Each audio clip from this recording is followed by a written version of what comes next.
Hi, this is Birdie. Welcome to No Rivets. Today, you are going to experience the wild world of remote viewing. This is my old method, TDRV. Enjoy.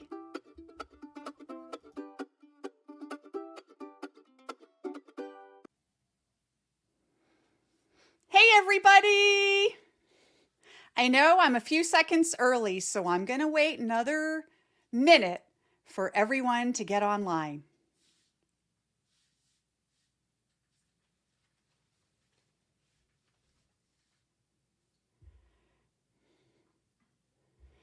I'll just start talking now. My name is Birdie, and I am the organizer of Albuquerque UFO UAP Explorations. We are, and I am not kidding, the coolest UFO group in the entire known universe.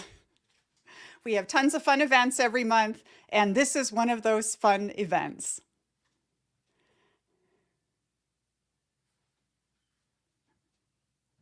Hold on, I'm going to ask my sound engineer if he can hear me okay. Okay, we are a go. So welcome, everybody. This is our first online remote viewing workshop. We have had 2 in-person remote viewing workshops where folks learned what you are going to be learning this evening. We are going to be covering what the military used to train remote viewers in the Stargate program. We're going to use a small sliver of those protocols because we only have 3 hours and we got to cram a lot in. Yes, Tom, we are so modest. I love all you guys in the chat. Okay, I'm going to keep an eye on the chat as we go through today and try to get everyone's questions answered as we go. So we are on time. Anyone who is coming in late is going to miss the cool intro, which I am about to play. This is going to introduce you just very slightly to remote viewing and to me, because I have quite an extensive background in remote viewing, which many people do not realize. After the intro, we're going to just dive right in. We have lots to cover tonight. So give me a second here and I'll cue it up.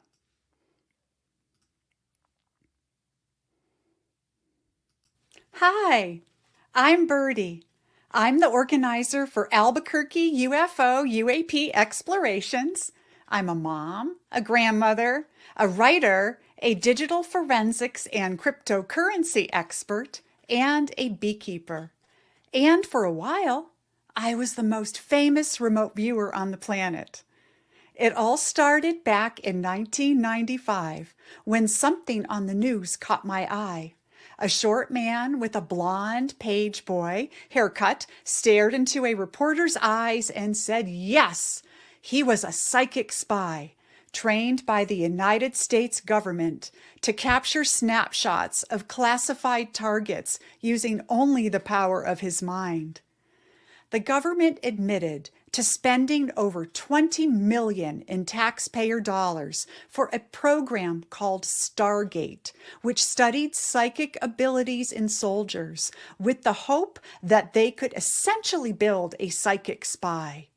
Now that the original group of remote viewers, like the man on the news, had reached retirement age, the program was closed and declassified. The official line was that the program garnered mixed results, some absolutely incredible, mind-blowing intelligence, but not enough to continue pouring money into the work. Unofficially, the project continued under a new name in management, a black budget abyss. The man's next words grabbed my arm and pulled hard, and I could train you to do the same. Anyone can learn. This man, Major Ed Dames, had been training a civilian, an academic who taught at Emory University, Dr. Courtney Brown. Brown would go on to write a New York Times best-selling account of his experiences remote viewing aliens, Cosmic Voyage. Brown launched a school in the months after Stargate was declassified, the Farsight Institute to train others to remote view with an emphasis on alien communication. He charged over $3,000 to learn these unbelievable skills, and I was broke and pregnant with my last child. I bartered computer skills for a seat in one of the first classes. I was one of the first civilian remote viewers and the very first pregnant person to ever learn how to remote view.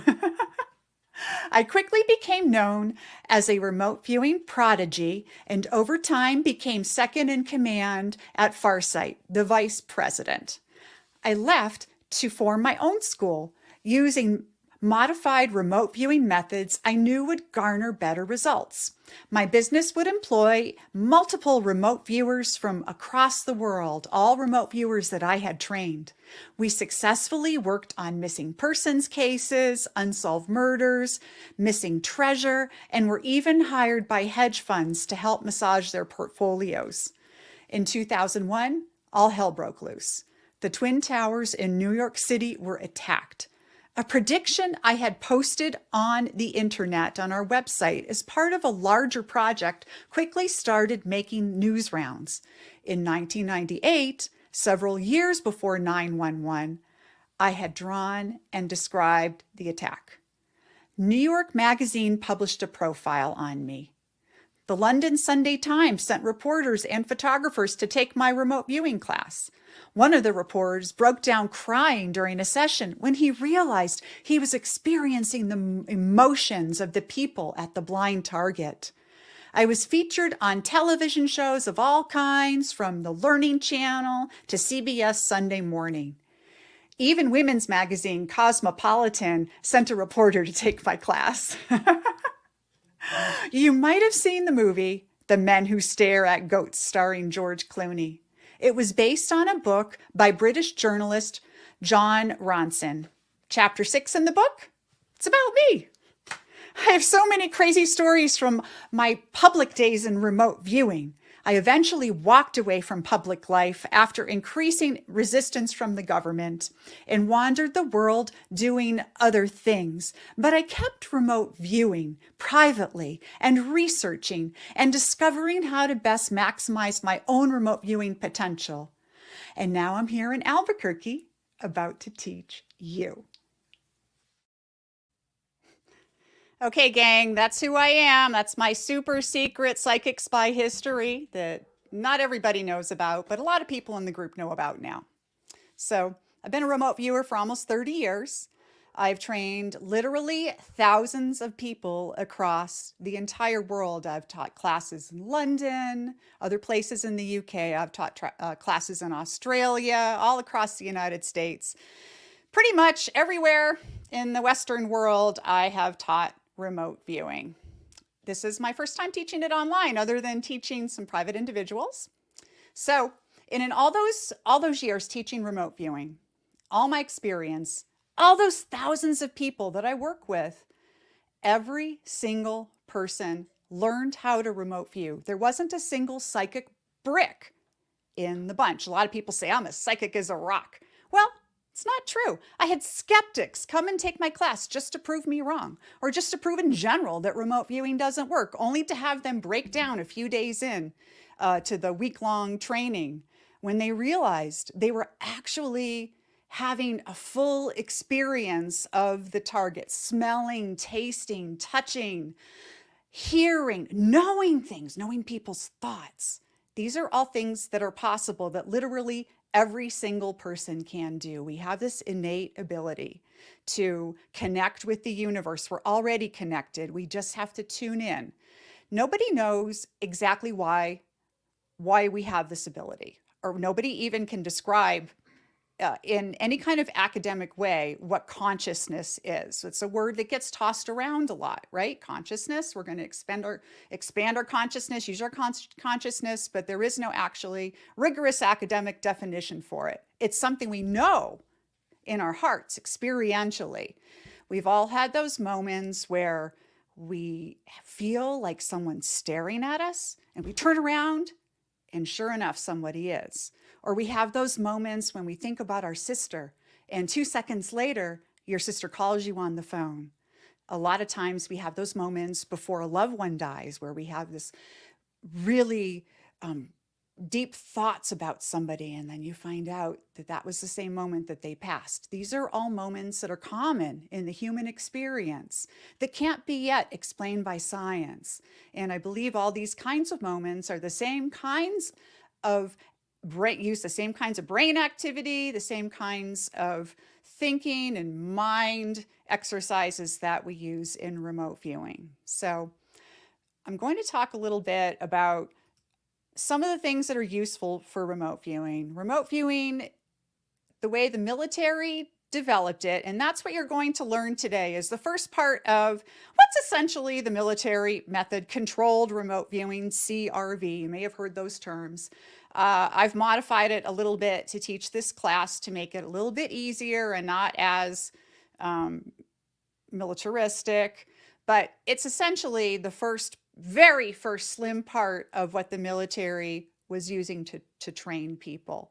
Now, personally, after 30 years in this, my methods are very different. This summer, I will be in a 5-day in-person class here in Albuquerque for all of my aspiring psychic spies who want to jump in and have a ball for 5 days with me. So if you're interested in that, you can let me know later. But what you're learning tonight is just a small sliver of this. And what the military learned in all of their research by studying known psychics like Ingo Swann was that we have two parts of our brain that are constantly at odds with each other, but yet they have to work together. Our left brain is our rational brain, our brain that makes decisions about things, that feels that it's right, that is pedantic, that is worried all the time. That's our left brain. Our right brain is our gentle, flowing, loving, creative side. And so the remote viewing protocols keep your left brain busy so it's happy, so that your right brain is allowed to regurgitate cool information about the target that you are trying to achieve. Now, target is one of those words that they use in remote viewing. We're going to use it tonight, but I don't like it because it implies that you're shooting a gun at something and you're trying to hit it. But I have a different perspective on all this. So give me a second. I need some water. Oh, and I do want to let you know, you'll be able to access this class afterward. You'll receive an email that will tell you the link that you can access this at any time you like. It'll be there archived for you to enjoy if you miss anything, or if you want to rewatch a part of it or get some more practice. Now, one of the things that I mentioned in the listing for this class was that it might be helpful to use binaural beats music while you're remote viewing, and I had that link to download those different tracks. Those tracks are super cool. What they do is they put different tones in each ear. You have to have headphones on or earbuds in to listen to this music, and it actually sets your brainwave patterns up so that you can be in a more calm state where your right brain is able to give you more information. And I want to show you something interesting. I use this cool device called a Muse headband. I don't know if anyone's heard of that. Let's see. It's around here somewhere. Hold on. Well, over here. Here's my Muse. I use it for meditation. It's good for biofeedback. Comes in a little case. And you stick this, so you don't need this for remote viewing. This is just to explain the chart I'm about to show you. So it's a headband. You stick it on your head, like so. And it has these little panels in the back. These panels measure your actual brain waves.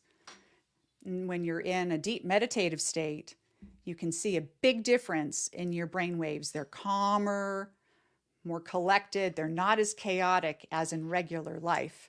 And when you're remote viewing, you would like to have more theta wave activity,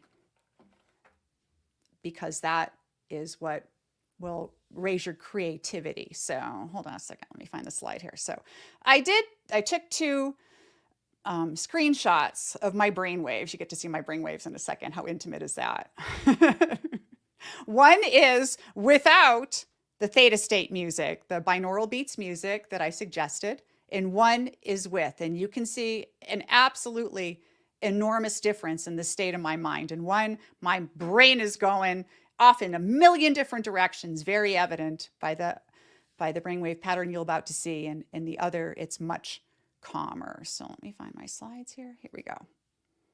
There we go. On the left is my brain in regular life, and on the right is my brain listening to the theta state binaural beats music, the exact same, one of the tracks that I had posted in that links list. So I'm not using anything special, just the same stuff you guys are listening to. Huge difference, huge difference.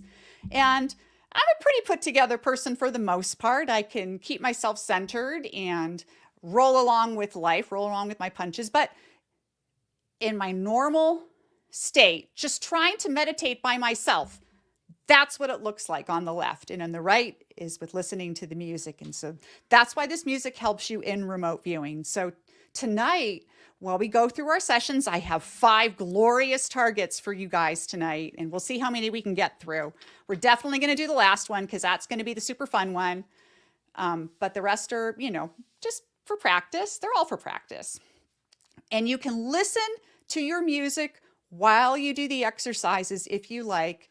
And if you don't want to listen to the music because you're learning this stuff, it's new, you're trying to remember what to do, completely okay. Remember, tonight is just for fun. We're just having a good time. Okay? So, next thing I'm going to talk about before I get back there and start showing you stuff on the board is what you're going to expect to experience during a remote viewing session.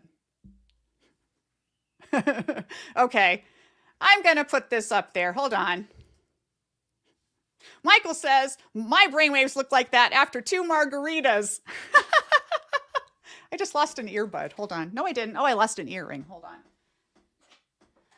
All right, I'm just taking my earrings out. I don't need them tonight. Okay. I don't know. That made me laugh. Okay, guys, I love you all so much. Oh, okay. Lolita, the music is at our website, and if you give me a hot second here, I'll find it for you. It is, anyone have the link? It's at our website, abqufos.com/binaural. Oh, here we go. I'm going to post the link in the comments so that you folks can go ahead and listen. There are links to, there you go, YouTube, Apple Music, Spotify, and some you can directly download off the website, free to use. They're all good. They're all good. I've used all of them. I have my favorites, but these are all great. There you go. So you can grab your music now while I'm blabbing away. You're welcome, Lolita. Hold on.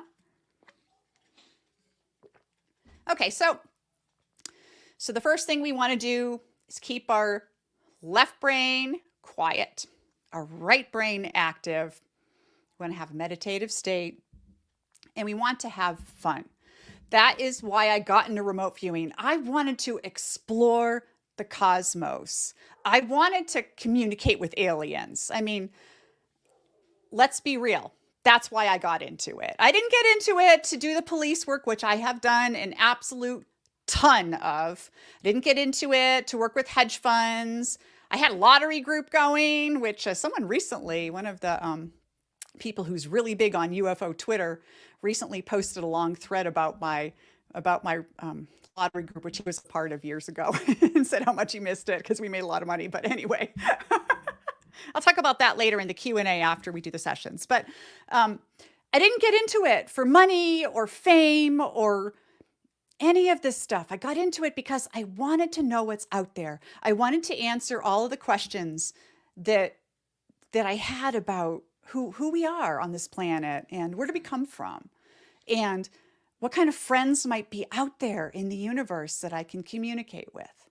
And remote viewing has given me many, not all of the answers, but many answers to all of those kinds of questions. You can learn so much about yourself. You can learn so much about the world around you. You can learn so much about Albuquerque here, New Mexico. You can learn about the United States, the world at large.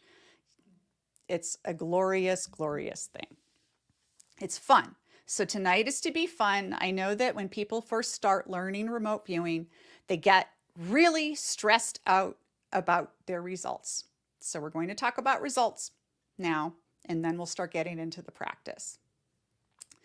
I came up with this whole philosophy 25 years ago that you get what you get, and what you get is always 100% real. People on the internet or, on all those TV shows, when they talk about the military remote viewers, they will show sketches, kind of like my 9/11 sketch, right? Where it looks exactly like the target. And so people have in their minds, that's a hit. That's a hit. And so they think in terms of hits and misses, but our brain doesn't work like that. We are all different kinds of remote viewers. Some of us are very visual. And so when you're remote viewing, you are going to get a sense, maybe even literally see in your mind's eye what is there, and you will be able to draw it accurately. Okay? Some of you are that kind of remote viewer. Now, although I have a lot of artistic ability, I am not a visual remote viewer, not at all. I am what I would call a conceptual remote viewer. And there are some people that are in that category. Conceptual remote viewers are people that when they're remote viewing, they don't necessarily see what's there, but they know what's there. It's a different kind of a thing. You know what you're looking at, or you know what's going on. So like in the 9/11 example, I knew that there was something that was catastrophic flying in to two big buildings. And then I drew the, Statue of Liberty. I knew it was New York City. I knew what was happening, but I didn't see all of the details. I knew the general concept of what was going on. Some people are emotional remote viewers. These are your empaths out there. And I know in our group, we've got a lot of beautiful empaths, people whose hearts are just so open to the world that they can feel others' pain, feel others' joy. These people are going to connect with the emotional connection that's at a target. They may know, they may not see the plane hit the Twin Towers. They may not see the Eiffel Tower, but they will know that people are screaming, they're in pain, they're hurting. They will know those things about the target. And so when you look at remote viewing sessions, people always pull out the one that drew the target and say, that's the hit. And they might call other things misses, but everyone describes the target. They describe it in their own way. Does that make sense to everybody? Okay, because you guys are going to be a visual remote viewer, a conceptual remote viewer, or an emotional remote viewer. Those are the three categories. You're going to be one, or everyone's kind of a combination. I'm a little bit visual, and I'm 90% conceptual. That's who I am. Little teeny bit emotional. And some people are going to be really emotional, maybe a little visual, maybe a little conceptual. Okay, you guys are all going to find where you fit in this scale. Okay, and it's all 100% accurate. Everything you get is 100% accurate. Now, another thing you have to think about when you're thinking about remote viewing is, we're doing these targets tonight blind. You don't have to do them blind, but we do them blind in training because blind means you don't know what the target is. It's a secret, right? And you remote view it and you describe it, and then it's revealed what the target was, and you compare your data to what's there. And hold on. Lots of talking means lots of water. Okay, so Okay, guys. Okay, Michael, I will get, ask me that in the Q&A later. I did not have a sense of timing. I really didn't. The prompt for that, okay, Michael's question is, did your 9/11 viewing yield a time or date or any other clue as to timing? The prompt on that was what the next terror attack in the United States. Now, this was this was like 5 years after the first bombing at the World Trade Center in 1993, right? So maybe that was in the back of my head, which kind of preloaded me a little bit. I don't know. But I didn't know what I was viewing at the time. Somebody else gave me this to view as part of a project my group was doing. And it could have been anything on, usually people would give me the alien stuff because I'm really great at the alien stuff. I mean, like, that is my forte, let me tell you. Aliens, I got it. But that's what I drew, and I was shocked. I didn't, I was really scared. And it wasn't just my data. Like in the intro, I said it was part of a larger project. It wasn't just my data that made everyone go, holy crap, this works. It was the whole groups, because we had all of our sessions online and everyone was describing bits and pieces of this whole puzzle. And then 3 years later, people were looking at this project that had been posted 3 years before and said, oh my God, how did they know? Were they the terrorists? The FBI started investigating us. It was a pretty insane time. But let's get back to what we're talking about. You're going to be visual, conceptual, emotional, remote viewer. Some combination of the three, but mostly one of the above. The other thing to keep in mind is today we're going to be looking at the targets that I have arranged for you are they all have a photograph, right? So that you can look at the photo and know what the event is. So I'm going to give some examples here, okay? And these are not what you're going to remote view. I'm going to give examples from past classes that I've taught, or just general examples. So say I gave you Mount Rushmore. That's a common beginner remote viewing target that people who teach remote viewing will give in a class, because it's bigger than life. You might draw the mountain. You might say there's 4 people, the 4 presidential heads. You might get the sense that there's something presidential going. And so there might be a photograph associated with that target. But when you're remote viewing, you're not remote viewing a photograph. You're remote viewing that place, that actual place in the time that photograph was taken. Unless you specifically say in the targeting that you want someone to remote view a photograph. But otherwise, you're remote viewing when that photograph was taken. So you might get the animals that are there on Mount Rushmore. You might get campers there. You might be focused on all kinds of things that are around there. So if you don't get a photo finish perfect drawing in your remote viewing session, it doesn't mean you weren't there.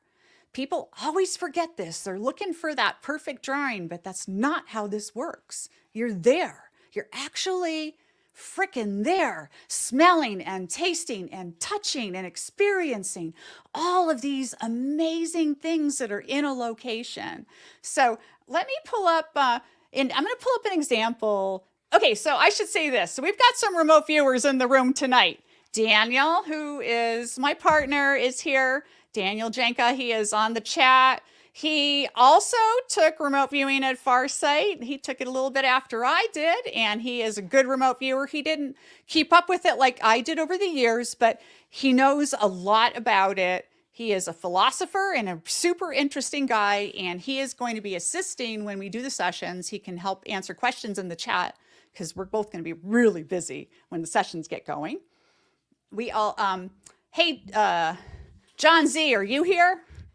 John Z is a member of our group, and I know he signed up for this class, and he took the first class at Farsight, and he lives in Albuquerque. So old homie, he's here. I think he was supposed to be here tonight. I don't know. I didn't see him in the chat yet, but he might be watching. And then I have 2 of my online students. I've been teaching 2 people, Eric and Shannon, to remote view over the past year, and they have gotten to be so good. It's like private lessons, They've been taking private lessons from me because they're my friends. and they've got to be so good. I hope they're here tonight.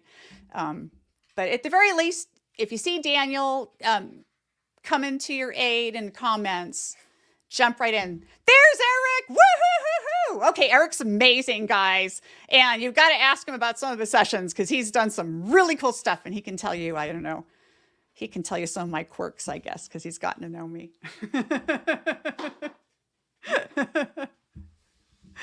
Okay. So let me pull up, I'm going to pull up something that Eric and Shannon, or at least Eric, had viewed, because I already had these slides in here, Eric, from private. Oh yeah, here's a good one. Okay, this is something I gave to Eric to remote view. It's Fred Astaire and Ginger Rogers dancing. Yay! Hey, Shannon! Shannon's here too. Eric says in the chat. Okay, so here's Fred Astaire and Ginger Rogers dancing into our hearts, right? This is obviously a film set or a photo shoot, not really sure. But if you were remote viewing this, if you were a visual remote viewer, you might draw some of these lines that you see here, the flowing dress, the flowing shape of Ginger's silhouette. You might draw Fred. If you're a conceptual viewer, you might get the sense that there's some kind of an interplay, a connection between two people. You might get the idea that there's music. If you're an emotional viewer, you might sense that there's hard work going on, because dancing is really hard, guys. It's not an easy profession. And you have to remember too, they aren't the only two people in the room. They're the only two people in this photograph, but they're not the only two people in this room. There is obviously someone taking this picture. There is obviously photographic equipment, if not movie equipment. There clearly is lighting, because look at the gorgeous lighting there, right? So when you do a session and you don't draw this picture, it doesn't mean you weren't there. You might have been, from your mind's eye, a step back and looking at the cameraman, moving filters around and shouting out instructions. Now do this, now bend over, Fred, make her do a dip, okay? So you have to keep these things in mind. This is my one of many big problems I had and still have with the military remote viewers and many of the schools of thought in remote viewing, is that they're so focused on the picture, they forget it's, the forest for the trees, right? Okay, so we have talked about that.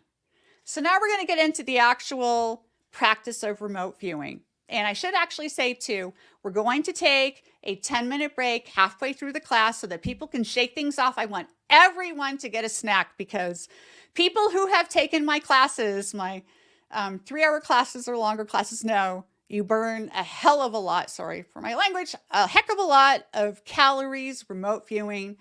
Your brain uses more energy than any other muscle group in your whole body. Your brain's not really a muscle, but it uses considerable 20% of your whole daily calories. And while remote viewing, it's off the charts. So if you remote view a lot, you lose weight. And that is the truth. That's why I'm so slim and beautiful. I don't know about that. It's the jazzercise, but the remote viewing helps. Okay, so now we're going to talk about how we have a secret language. Yeah, Max, it's true. Max says, wow, that's crazy. It is 100% true. You burn a lot of calories. People that were in the last remote in-person class that I did at the International District Library, they were so tired at the end. We brought tons of snacks for everybody. The snacks were gone by halfway through the class, and people were famished and exhausted and had headaches and were tired, because it does burn a lot. So at the break, guys, take a potty break and get a snack. Okay, we're not there yet. We've got still a ways to go. Okay, now we're going to talk about the secret language that we have. I want everybody, I'm going to get up here and I have this microphone on a boom here. So I'm going to move the microphone back with me, and it might take a second for the camera to refocus on me. Okay. So just give me a second here. And if you can't hear me, can you let me know? And I'll talk louder. I have a loud voice anyway, so I'm sure it's fine. And we're going to actually get into the practice now. You ready? Hold on. Okay. Hold on. You'll be able to see me in a second. All right. Woohoo! Can you hear me okay? Thumbs up. Somebody say something in chat, please. I'll just assume you can hear me. Okay. Okay, gang. Yes. Okay. Good. Thanks, Eric. Okay. Now, those who have already worked with me in one capacity or another already know this drill, but it is pretty amazing. So I want everyone to get out a piece of paper and a rollerball pen, like instructed to before class. And if you don't have a rollerball pen, use a pencil, a crayon.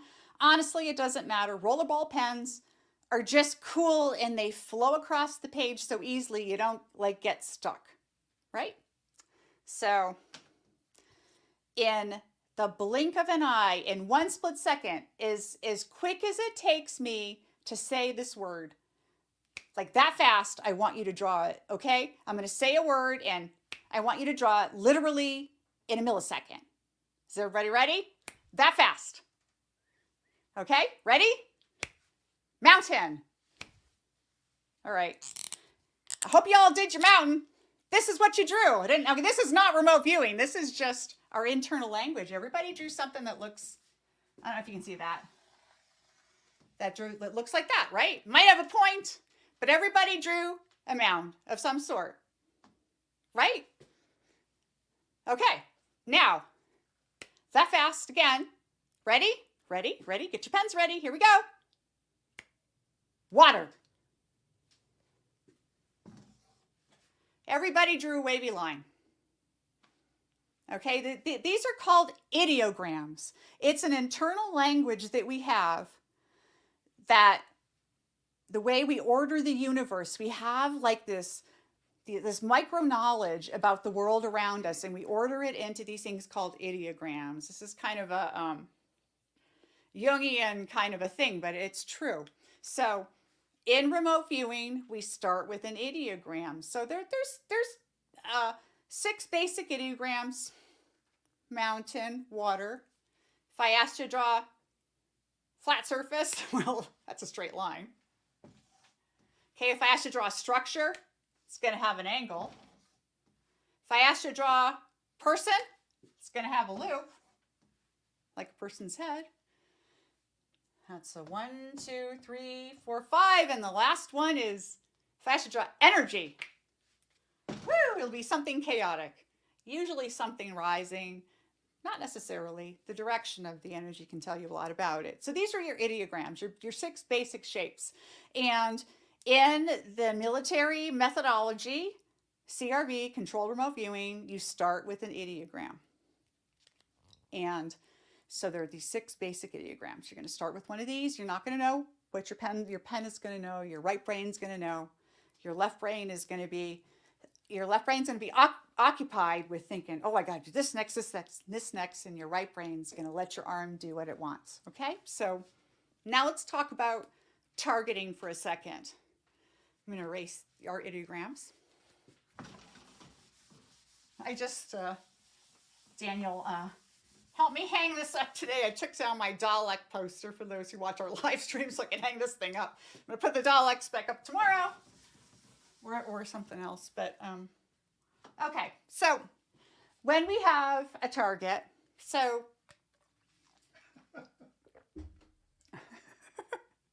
Daniel's laughing at me in the corner. What are you laughing at?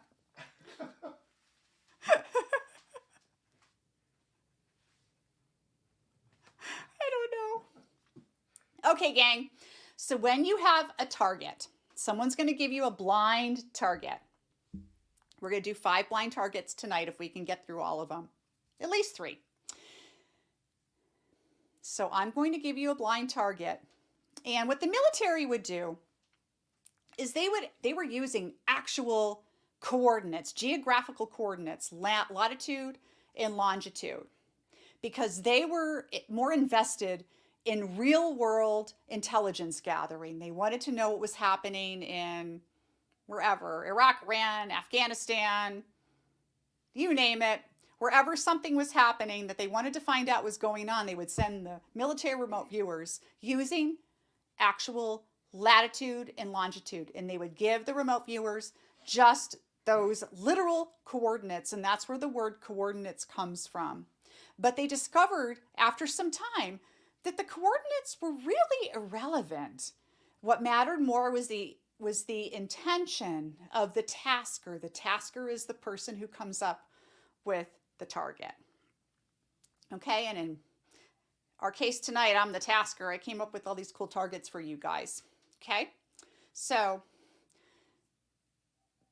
the numbers we're going to use, I'm going to call coordinates, but they're not actual geographical coordinates. They're just random numbers, okay? And so we start a session with 2 sets of 4 random numbers, and because I'm doing this like controlled remote viewing, like the military method, we're going to use 2 sets of 4 numbers. In my own practice, if I'm teaching students, I only use one set of 4 numbers, but we're going to do the 2 sets so anyone who's taken remote viewing with me in the past, just go with me here. Okay, so for example, say I wanted you to remote view President Obama during his first inauguration. Say that was the target. That's kind of a typical beginner remote viewer target. I would write that down or get a photo of it, and I would write on the photo or next to the words describing the target, I would write a set of random numbers. And I would give the remote viewer just the numbers that I had written down that I associated with that target.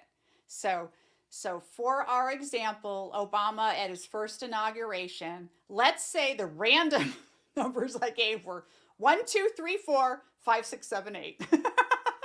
So what I'm going to do tonight for our first session is I'm going to give you random numbers, and this is what you do. This is the very first step in remote viewing.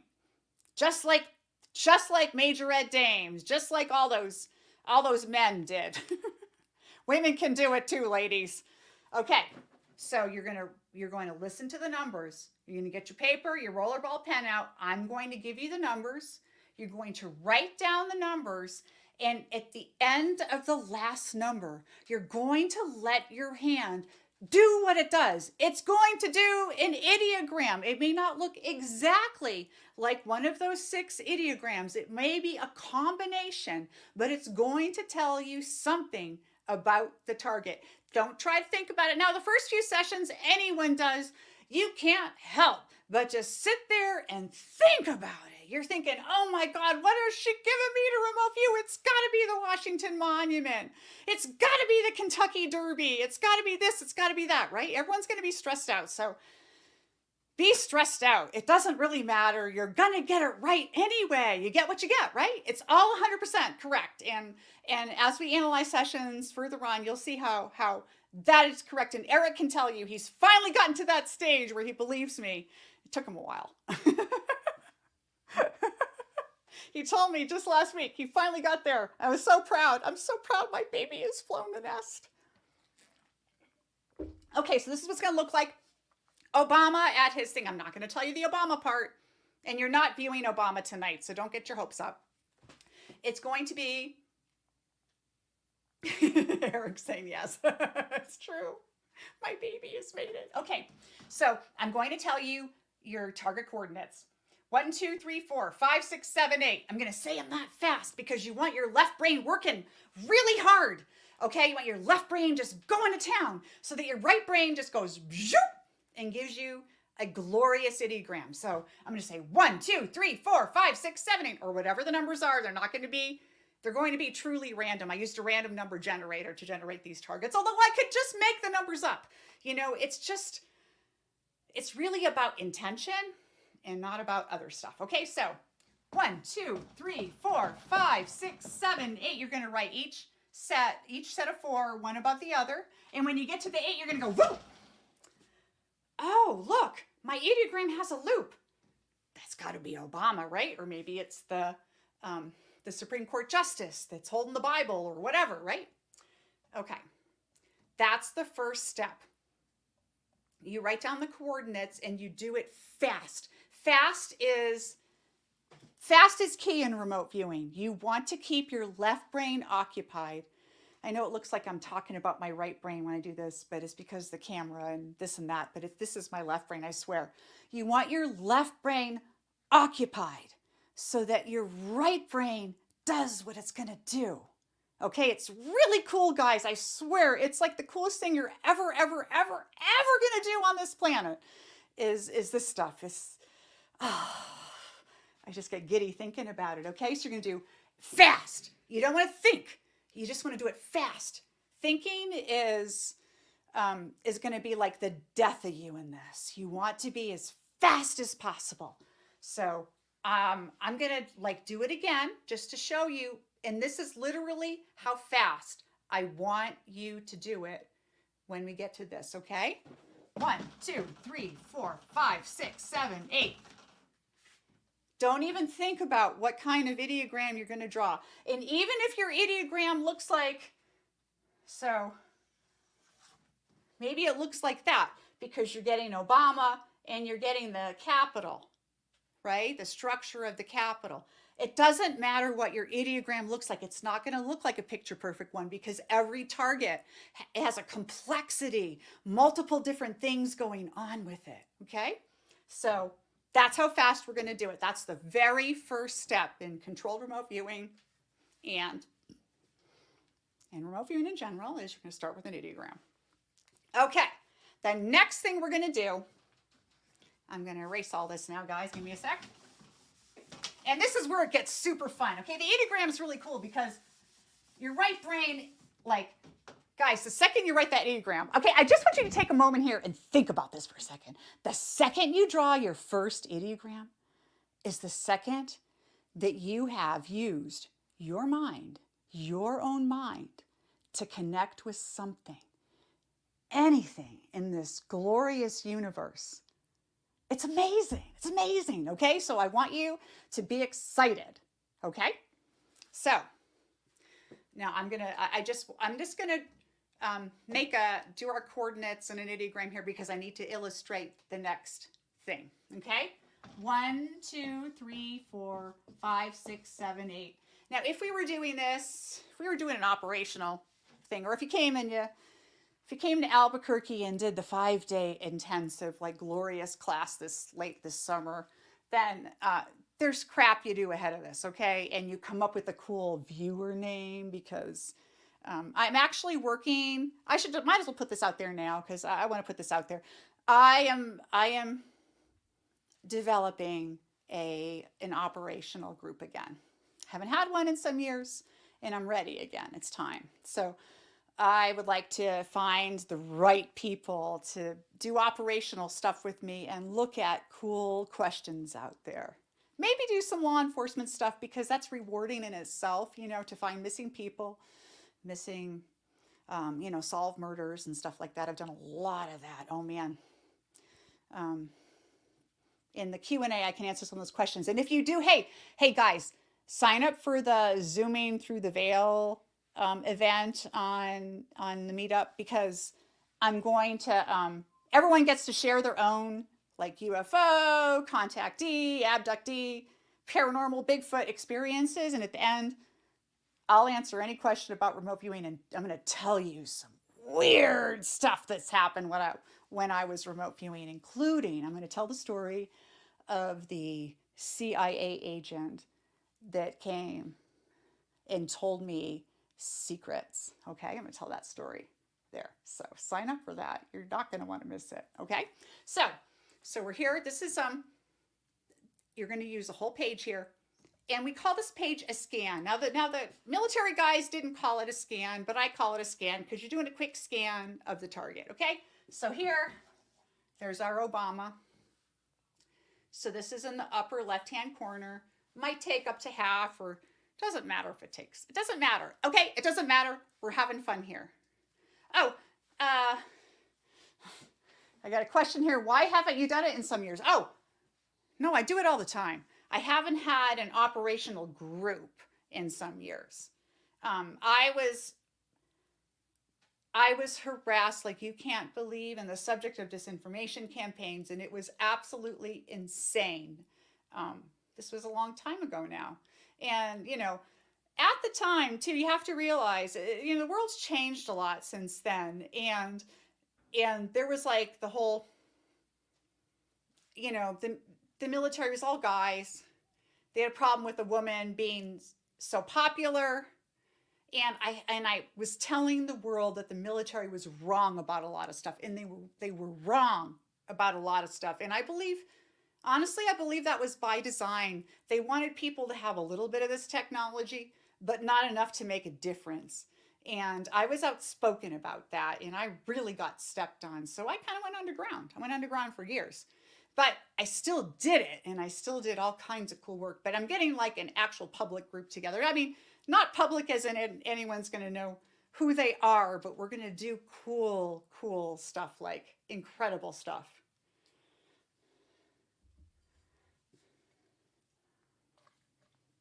Michael, you're going to see everything is related, okay? Michael's talking about how remote viewing sessions are vague. No, they're not. No, they're not. They are full, chock full of data.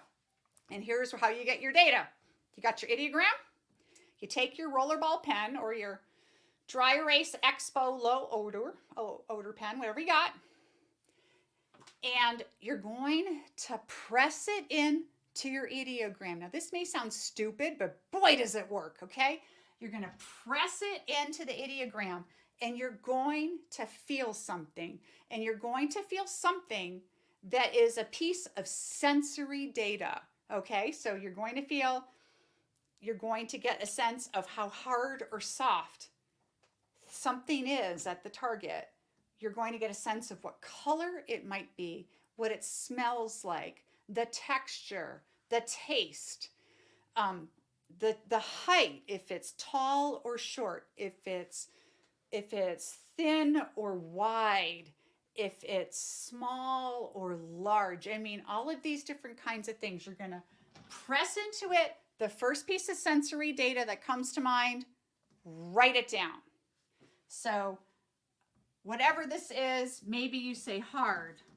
And you do this fast, like I was talking about before.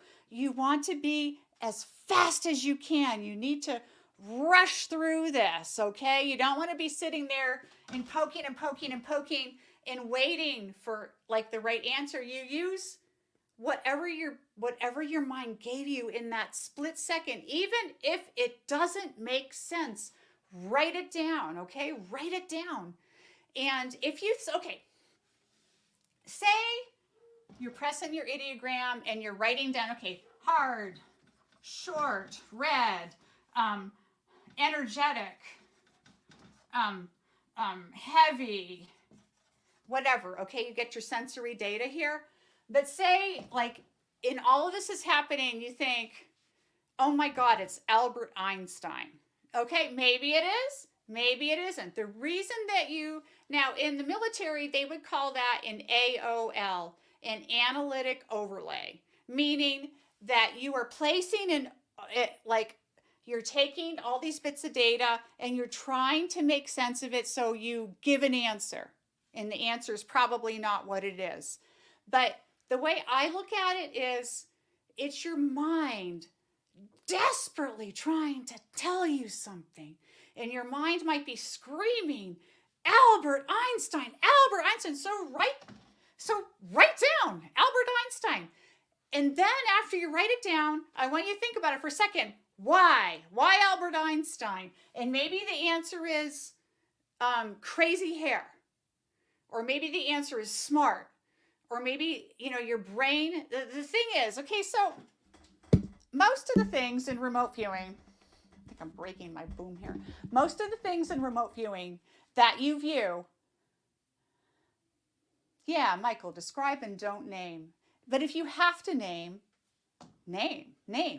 Because almost everything that you're going to remote view is something that you have never seen or experienced before. Maybe it's an iconic moment in the past, right? And so you know something about it, but you weren't there, right? You weren't there. No one's going to give you your 8-year-old birthday party to remote view. Well, maybe somebody will. Who knows what I might give you, right? But most of the things you're going to view are things you have not experienced. And so your brain is going to desperately try to compare it to something that you have or something that you know. It's going to take something you don't know and try to compare it to something you do know. And there's value. There's value in that. Okay. And so an analyst, somebody who's looking at your session, who knows what they're doing, is going to see the value in that. So if you think Albert Einstein, write it down. Better out than in. Okay. It's like vomit. Better out than in. Okay. Albert Einstein. So that's the next part of the scan. When you have exhausted, when you've poked this thing to death and you don't think there is another piece of sensory data left, then you're going to quickly, and I mean quickly, draw a quick sketch. And that sketch should incorporate some of the things that you have. So if you said it was short, what you draw probably should be short, okay? But don't analyze this too much. Just do a quick sketch and you get what you get, okay? That is my mantra. That is truly, you're going to hear it a million times tonight. And I think I'm going to do like the next part of a remote viewing session, another online class like this. If you guys are interested, do the next part of the whole session. But we're not done yet today. I'm just mean. I think I lost my train of thought. The train left the station. Anyway, quick sketch. So you're gonna, whatever you're remote viewing. Maybe this is Obama. Here's the judge with the Bible, and here's another person here. It's just a quick sketch. It doesn't have to be good looking. Doesn't have to be artistic. It just is just quick, and you can label things. You are absolutely allowed to label things. So maybe you draw this. And you get a flash. Oh, that's brown. You can draw a brown, okay? So this is called a scan. A scan consists of the coordinates, ideogram, sensory data you get by probing your ideogram in a quick sketch. So in a session, we're going to do 3 scans. We do 1 scan, and each scan gives you a different aspect of the target because that's the intention you go in with.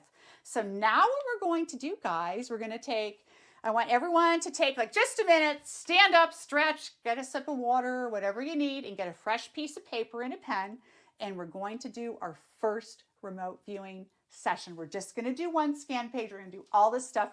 I have our first target chosen, and I can guarantee you're never going to guess any of the things that I picked today. You're never going to guess them. Don't even try. Just have freaking fun. You get what you get. Everything is valid. Everything is real. It's your brain, your mind, your consciousness, whatever you want to call it, trying to tell you something. So the value in continued practice in remote viewing is to evaluate your sessions, go over them, and examine every single piece of content and discover how that relates to the target. And as Eric and Shannon can tell you, I make them do that, and it's not fun, it's not pretty, but dang does it work, okay? It makes your brain more clear and understand better how to communicate. So take a short break, and we're going to do our first session, okay?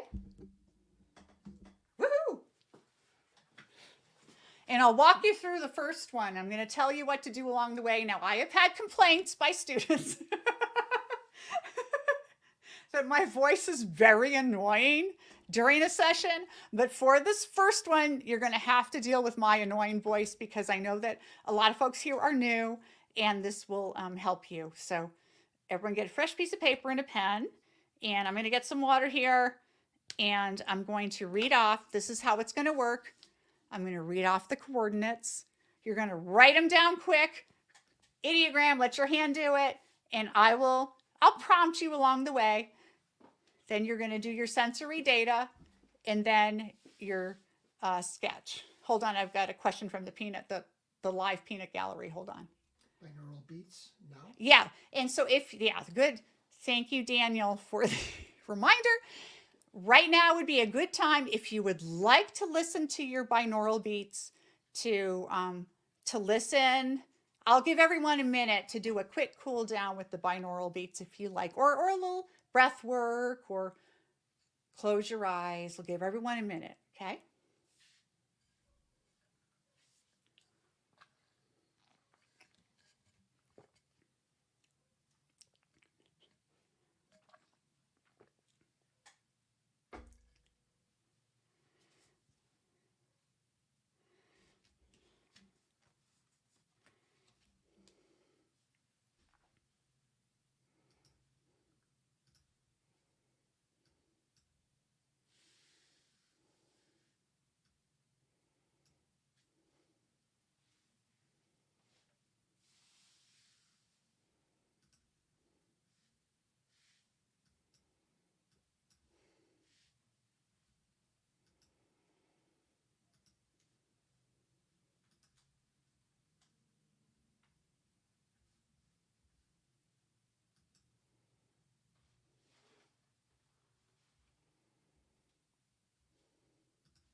Okay, everybody.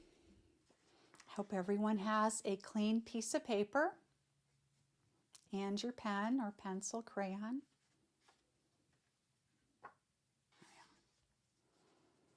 And remember, this is just for fun. This is the first time you're doing this. We're just enjoying ourselves here. You get to explore the whole world with your mind. How cool is that? I'm going to read the coordinates.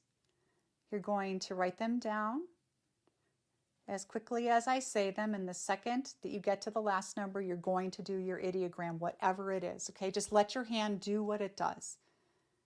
Okay, it doesn't matter what it looks like. Doesn't matter if it looks exactly like one of the six, okay? Okay, here we go.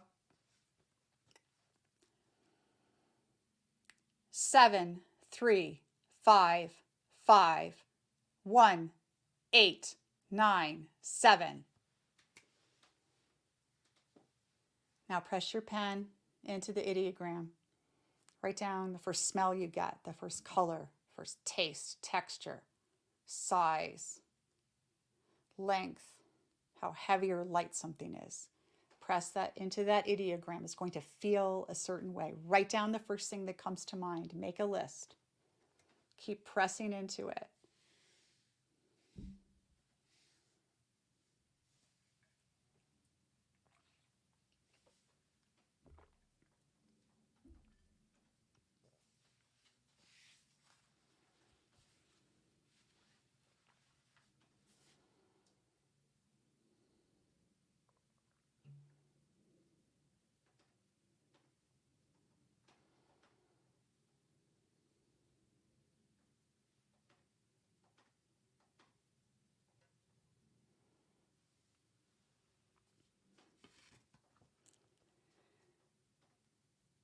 Okay, now do a quick sketch.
Okay, I'll give everyone another minute to finish up.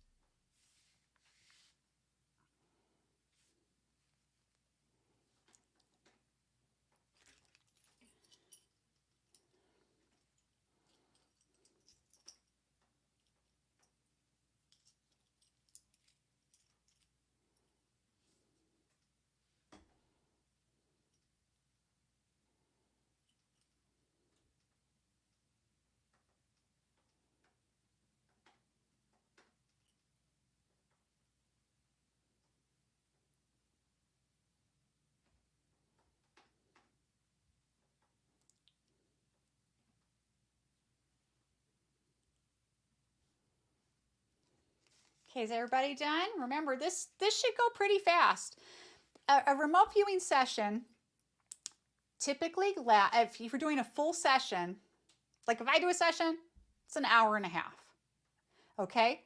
But this part that we're doing right now is just the very tip. This is the very beginning where you first encounter the target and you're just getting a quick little glimpse of it. It's later on in the session with other techniques where you go deeper into it and have a more immersive experience. We're not going to get to the immersive experience tonight. We're just doing the very first sliver, okay? So, everybody, okay, everybody done? How'd that feel? Feel pretty interesting?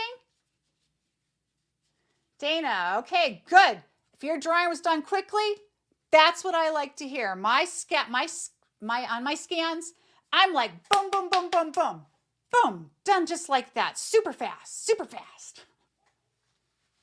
I don't want to waste time. I want to get to the good stuff later in the session. Okay.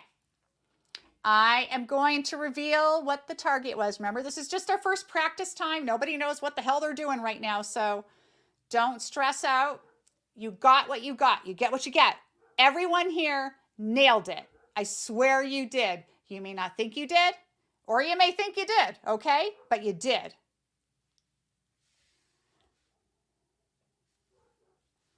Okay, let me find the, whoops. Press the wrong button. Hold on a second. All right. Number 1. The eruption of Mount St. Helens on May 18th, 1980. Now, this is what you guys have just remote viewed. Now, you have to remember, this was a big event. The mountain had been rumbling for some time. And then it finally gave this enormous burst of energy. You may have gotten something like a mountain in your ideogram, or you may have gotten the energy of the explosion and the energy of all that crap coming out of the mountain.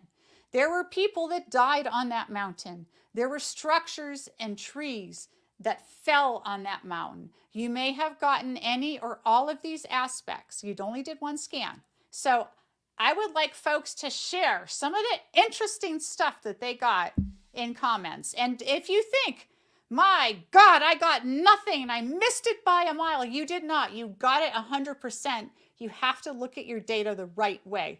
And let us help you figure out. Okay, Daniel can help, I can help. Everyone's so quiet out there. Say something, people.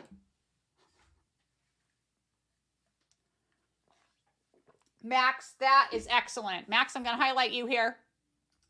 Now, this is perfect for a first scan. Like I said, the first scan is a quick little slice. Sky, Max got sky, nature, green, and sketched people watching something. There were a lot of people on the ground there watching this. If you look back at some documentaries on this event, now, of course, I was alive during it. Some of you may not have been. I was already, how old was I? I don't know, 16 or something when it happened. But there were people that were watching. I was watching it on TV on the news. Whoa, we got some good stuff here. Let's go back to, okay. Wow, Diana, rocky hard, tingling, so excited, wind, vista. How cool is that? That's it. That's it. You couldn't do better than that. Awesome, Diana. Wow, David, emotions, fear, and excitement. Yes, we found our emotional viewer, folks, right here. David's our emotional viewer. Thumbs up, David. That's awesome.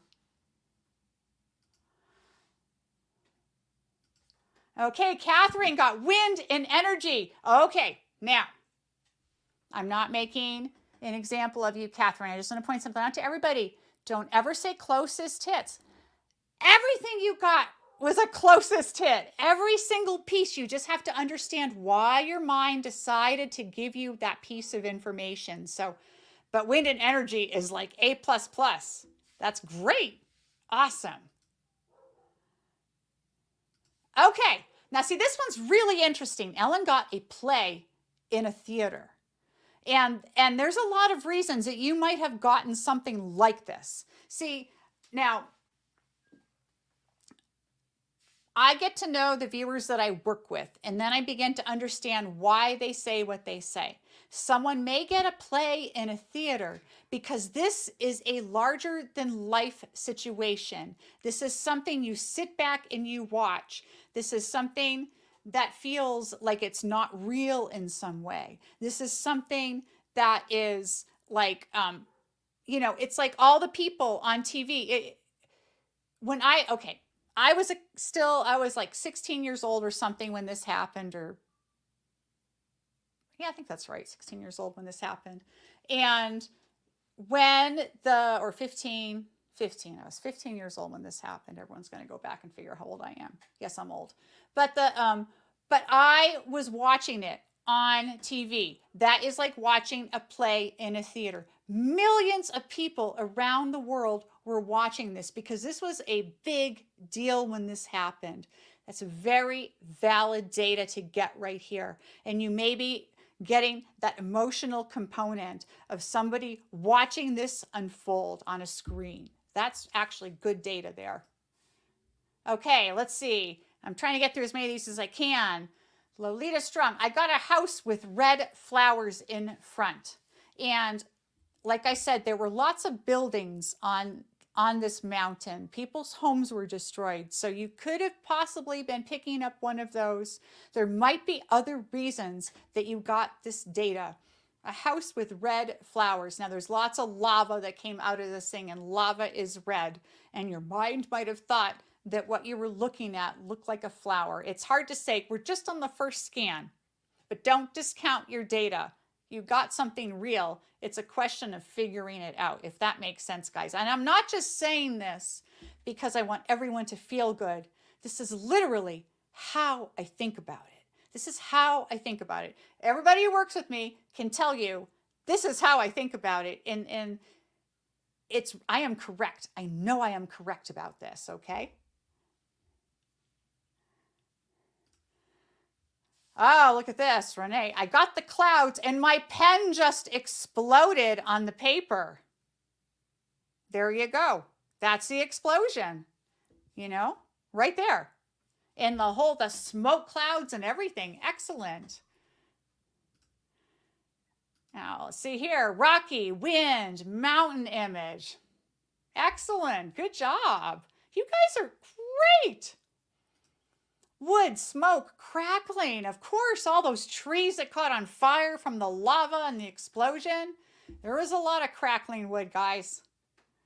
Wind. John got wind here. Many onlookers. Absolutely. And kind of an expanding shape. Absolutely. That is the whole cloud that came out of the volcano. Also, all the lava that came out and that overtook everything there on the mountain. Okay, we got, this one's interesting. Siobhan, a sky, looked like sky and a teepee. That's exactly what this looks like.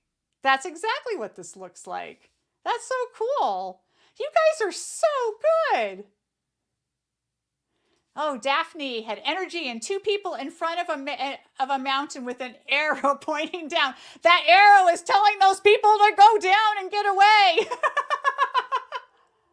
Awesome, Daphne. You guys are killing it.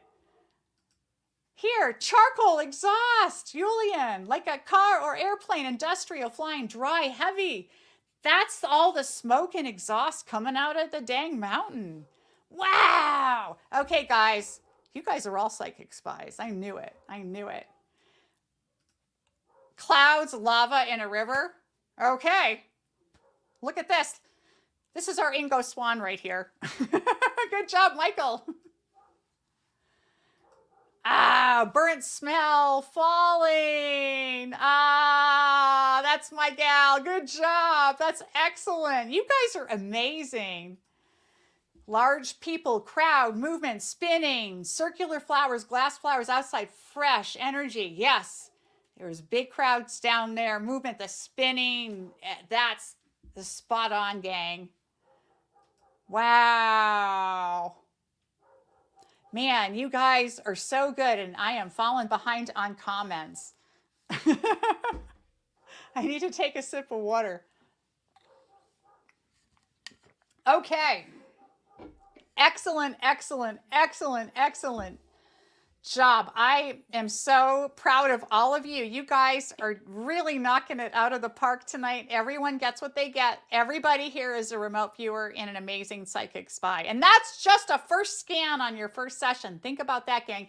Now think about this. We've just looked at a whole bunch of, not everyone's data, but a whole bunch of people's data, right? And if you think about it, here, let me get rid of this.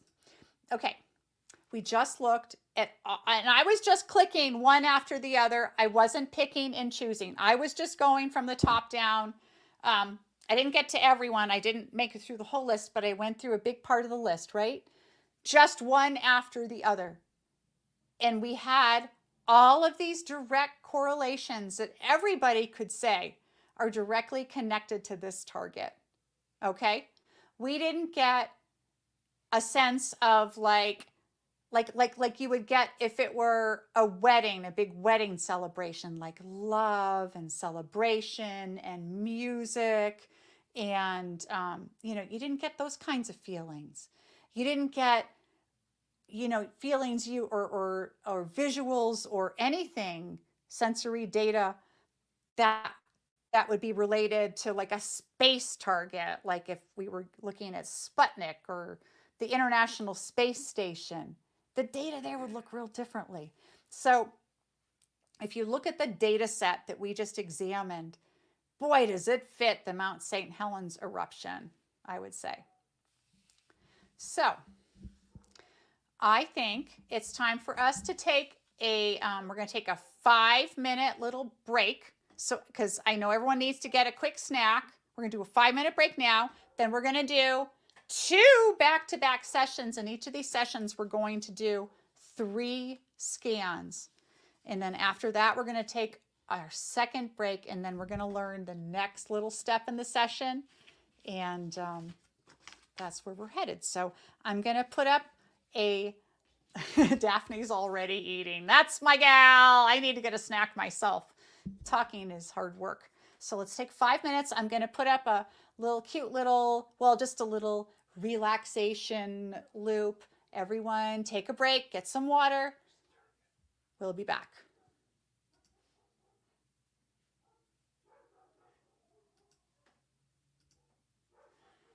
Okay. Let's put the dog in.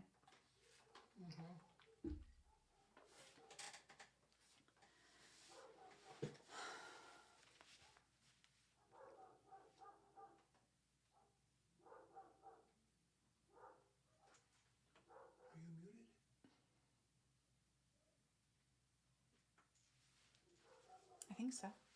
Oh, here, I'll mute myself.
Sorry. I muted because I was complaining about my dog, and now I forgot to unmute. Okay, so we're back, and let's just kind of recap what we've gone through so far. You might hear my dog in the background. He's settling in. And can you hear me now, guys? Yes, no? Can you hear me? Can you hear me? Yes. Okay, you can hear me now? Okay, great. Okay, thanks, gang. All right, so we're back. And I'm going to do a quick recap because I know some people came in late and missed some of what we went through. And this might be good, just kind of a reminder since we're all learning new things here. So I have come up with some targets for you to remote view. And we're using our natural language that we have inside of us, our ideograms. Let me just go over the ideograms again real quick. So as you recall at the beginning of the lesson, we have this internal language where we know things intuitively. If I ask you to draw a mountain like that, you're going to draw something that looks quickly like a mountain, those kinds of things, okay? And so a target has coordinates associated with it. The coordinates are not the latitude, longitude. They're just random numbers, just numbers you make up, okay? We're going to write down, I'm going to give you the numbers. You're not going to know what the target is. You're going to write the numbers as I say them. Nice and quick. And then when you get to the last number, you're going to let your hand do what it does. That's your ideogram. Then you're going to press into the ideogram. Each time you press, you're going to write a quick impression of some kind of piece of sensory data. Could be a color, a smell. Maybe it's smelly. Maybe it feels oily. Oh, it's stiff. Oh, something's orange. Just as many pieces of data as you get. You want to cover this whole darn thing and those little dots from you pressing your pen in. Some people literally feel a sensation when they press their pen in. I am not one of those people, but many people do. As a conceptual viewer, I just know. So I'll press it and boom, I get a word and I write it down. When you're exhausted, when your ideogram's covered in dots and you've exhausted your sensory data, then just do a quick sketch. You can look at what you've already gotten so far. You might think, oh, there's some energy here and there's a loop, so there's got to be some kind of a being of some sort. Loops could be humans, could be animals, could be aliens, okay? And then you do a quick sketch. So this was Mr. Peanut I was remote viewing. Okay, now we're going to do our second target. Are we ready? So that's what we're going to do. But this time, gang, we are doing 3 scans. I am going to give you those coordinates, the numbers that are associated with the next target. We're not going to look at Mount St. Helens again. This is something completely different. You'll never be able to guess what it is, not in a million zillion years, okay? There's a million things out there, right? You'll never be able to guess. And I'm going to give you the numbers. You're going to go through whatever the numbers are, do your ideogram, press into it, write down your sensory data, do a sketch. And then after we get to that point, wait. When everyone's caught up, then I'm going to give you, then you're going to get a new piece of paper out and we're going to do it again. The second time, your ideogram may look different or it may look the same.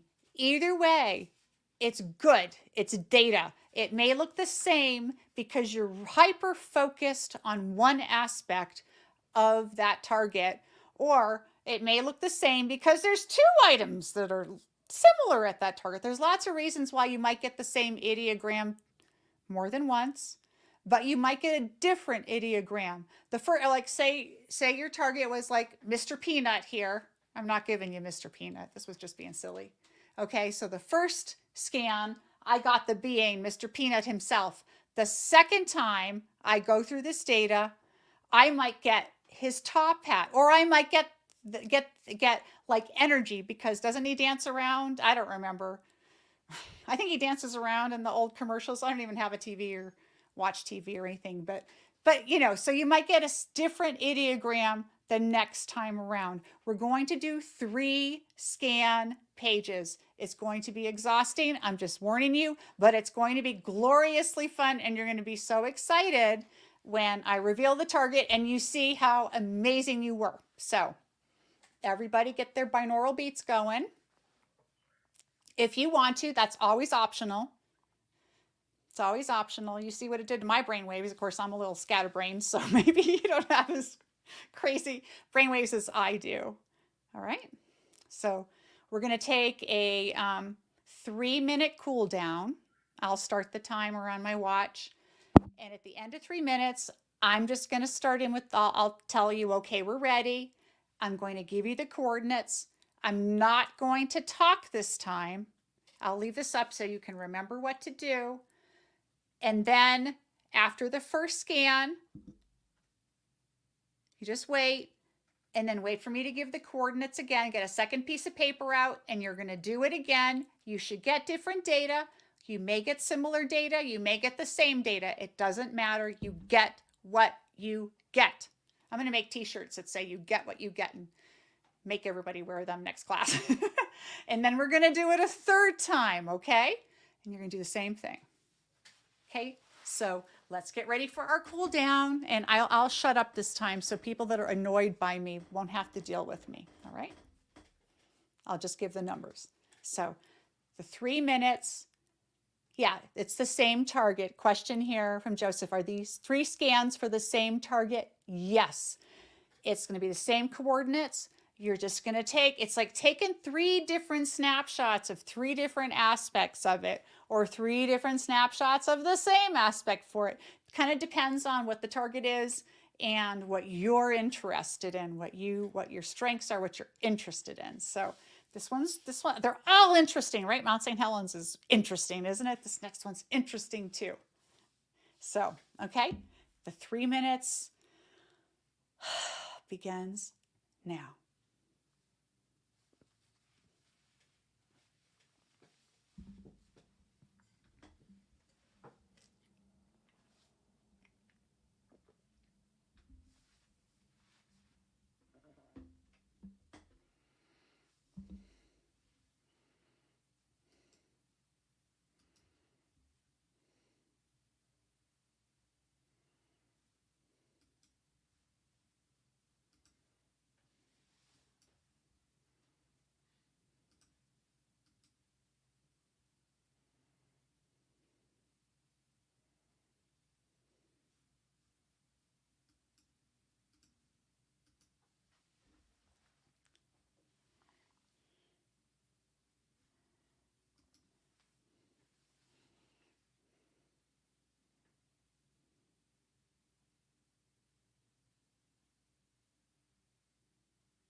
Okay, everyone get their pen and paper.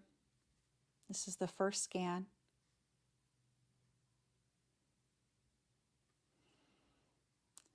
Two, 8, 9, 6, 3, 3, 1, 4.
Okay, is everybody about finishing up?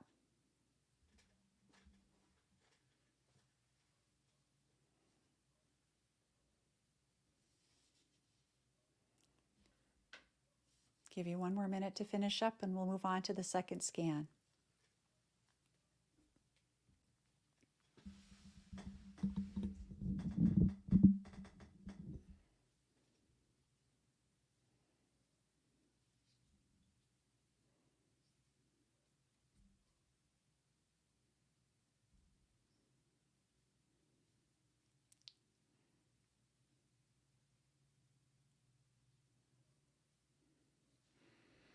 Okay, get a fresh piece of paper or flip your paper over.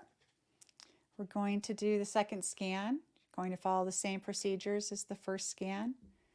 Your data may be similar or it may be very different. Either is acceptable.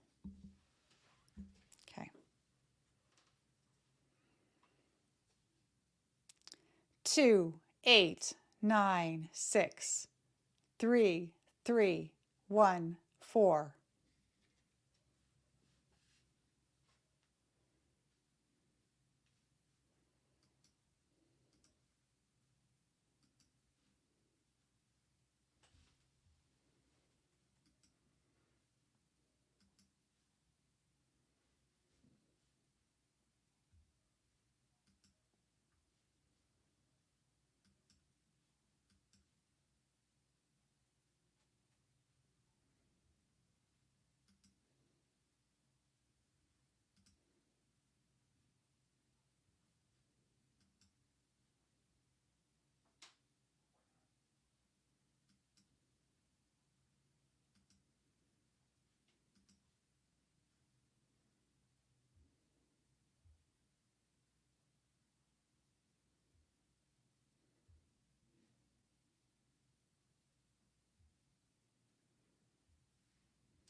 Okay, one more minute.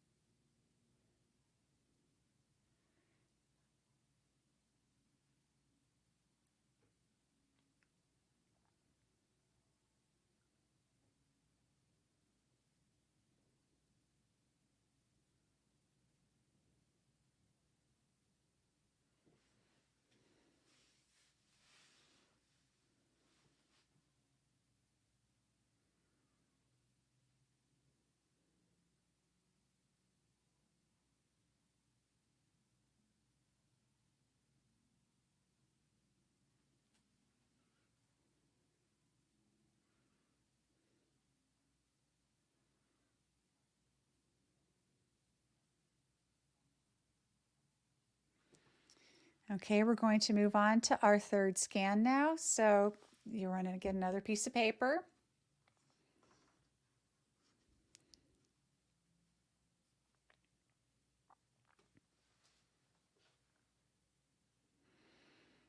Okay, ready? 2, 8, 9, 6, 3, 3, 1, 4.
Okay, guys, one more minute and we'll wrap up this session.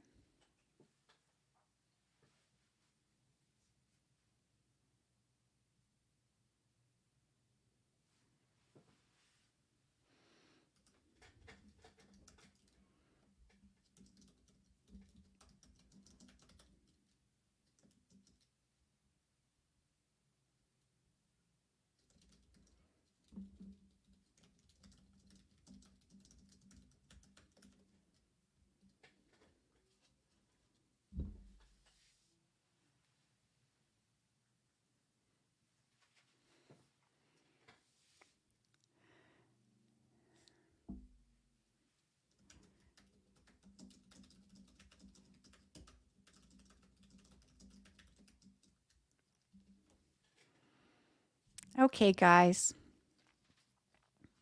session is over. I see Diana had a really interesting reaction. Okay, I am going to put up what the target was. And if anyone has a sketch or some data that they would like to share on screen, they have got a camera, you let me know in comments because I can invite you into the studio here. I just click a button and you can be on camera and show your work if you would like to, okay? No pressure. Hold on.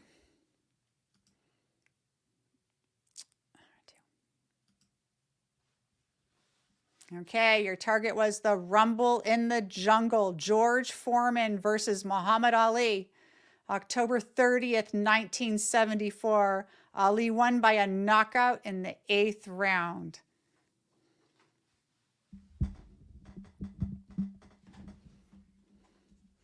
See, Diana, I would have felt uncomfortable viewing this. Has a lot of energy. People may have gotten the emotions here, the sense of power. There were a lot of news reporters around. This was a very contentious fight.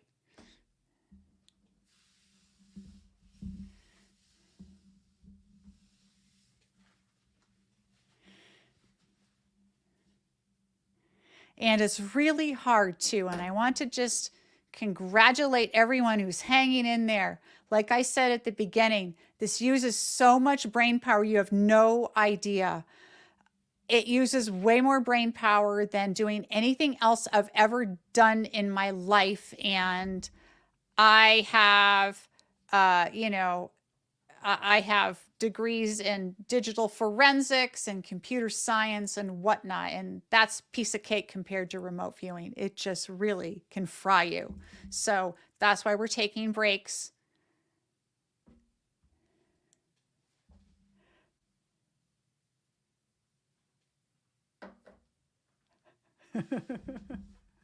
You guys are cracking me up. Let's see. So, okay, so Allison said somewhere in London. Well, this was definitely a city. I think this was in New York City, but I'm going to, I probably should have looked that up, right? Rumble in the jungle. Okay. Done.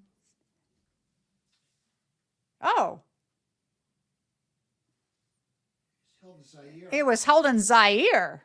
I didn't even know this. Okay, my gosh, it was held in Zaire. So, anyone get any kind of African components here? Because that's fascinating. I just assumed it was like Madison Square Garden or something.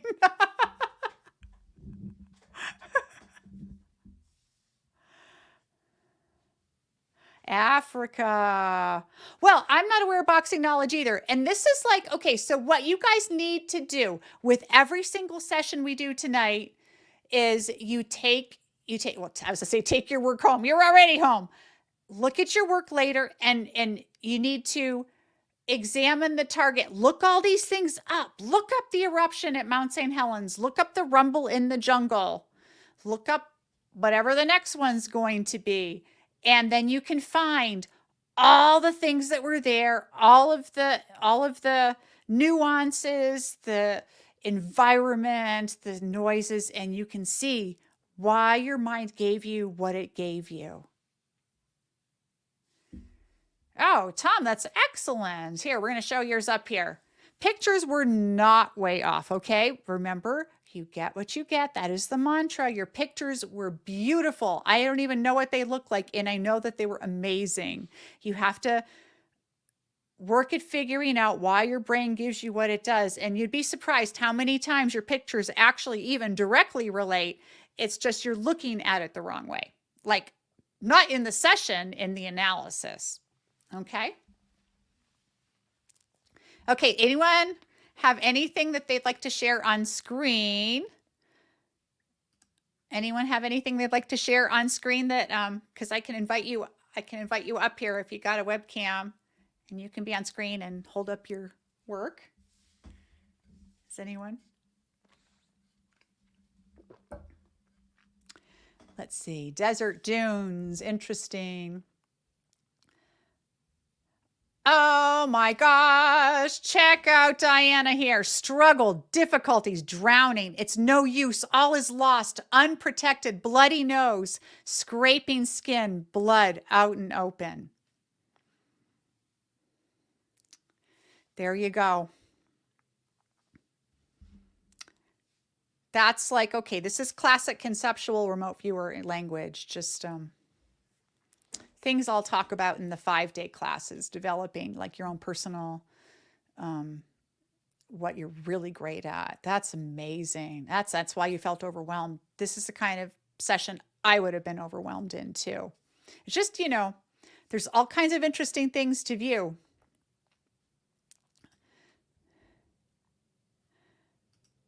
Wow.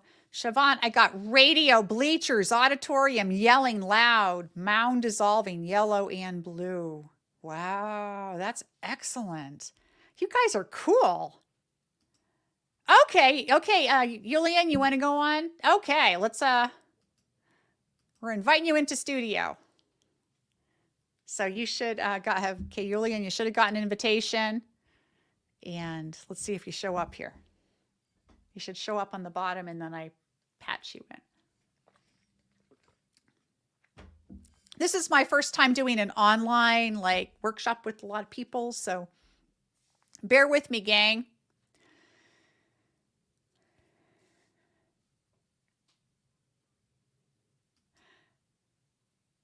Device like a watch. That, you know what? The boxing ring has a timer. Like timing is part of boxing. Like, you got the ding of the bell, but there's a timing component to it. I know. So that's not surprising. Okay, Eric, room full of people like an auditorium, but I couldn't tell if it was a room full of people or a wooden texture on the side of a pine cone. See, that's so interesting. That could be like the wooden bleachers because they're stacked up like the thing on a pine cone. This is a really good example of how your mind is trying to tell you something by comparing it to something else. This is how our minds work and how the data comes. And the more you analyze your own work and discover why your mind told you what it did, the better you get at understanding your own data and the better your mind gets at providing things that are a little more direct. So that's awesome. Eric's always awesome.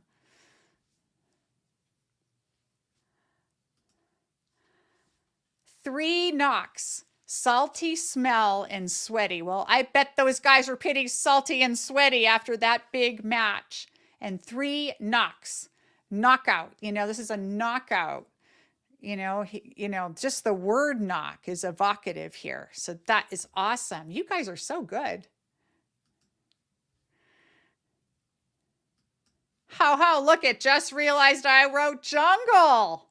Of all the words. I was going to quote Casablanca there, but I can't think of the exact quote. Good job.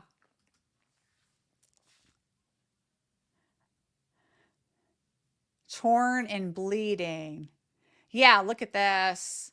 Drew a clock face with hand pointing to it, as in countdown. Excellent. You guys are doing so great. My second picture was a collision and a crowd in a stadium. My words were melody, song, TV, and crowd. Well, there certainly was music there and a crowd and cheering and all these kinds of things and come across as melodious. That's excellent. Good job, Dana. Man, you guys are doing so good. I'm so proud of all of you. Okay. Let's see. Let's remove that. Okay. Everybody hanging in there okay?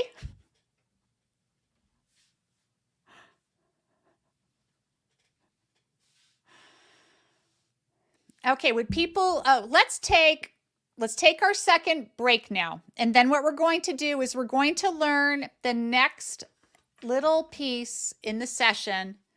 And then we're going to do, we have 1 hour left. So we're going to try to cram 2 sessions in. Okay. because there's 2 sessions I want you to do. I just want to see what you're going to get. Okay, so let's take let's give everybody like a 7-minute break at 7:03. So we're going to reconvene at 7:10. I'm going to put on the little flowy, I'll put on a different flowy thingamabobbers here on here. And I need a bathroom break myself. I have a lot of water. And you guys can go ahead, keep going in the comments if you want. I'll check the comments when I get back. And then we'll go through the next little step. I'll recap what we did so far, explain the next step. We're going to do 2 back-to-back sessions, okay? And we'll see how it goes. Very proud of all of you. See you in 10.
Okay, we'll give everyone a minute to get back to their seat, and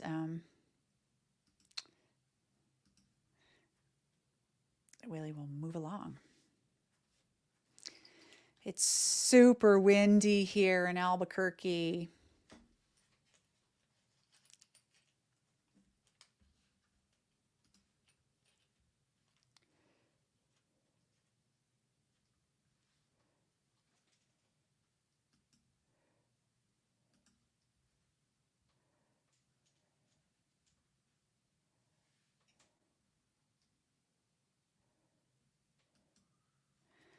Oh, hey, Scott. I'm just putting this up here to answer your question. Um, this is the kind of thing that I'm going to talk about in a more in-depth class. This is just a quick little survey class, so I didn't have time to get into all of that detail, but I will talk about that. Like, for example, later in the summer when I do a 5-day class, there's a lot of data on all this information, and I will share it with people, you know, when we have time. But thanks for asking that question.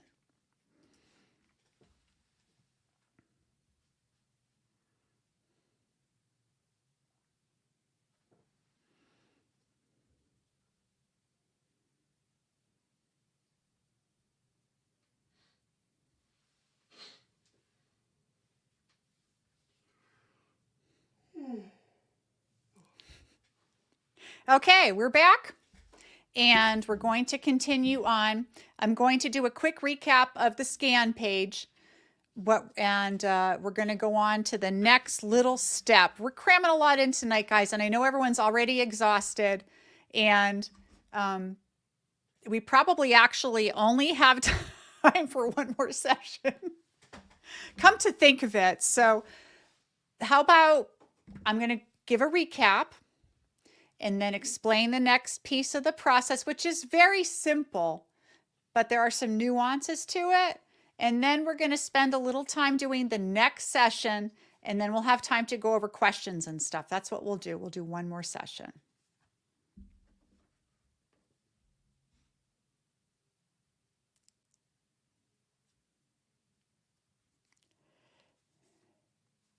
Okay, so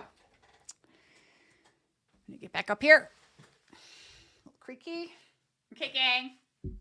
Pull my microphone over here.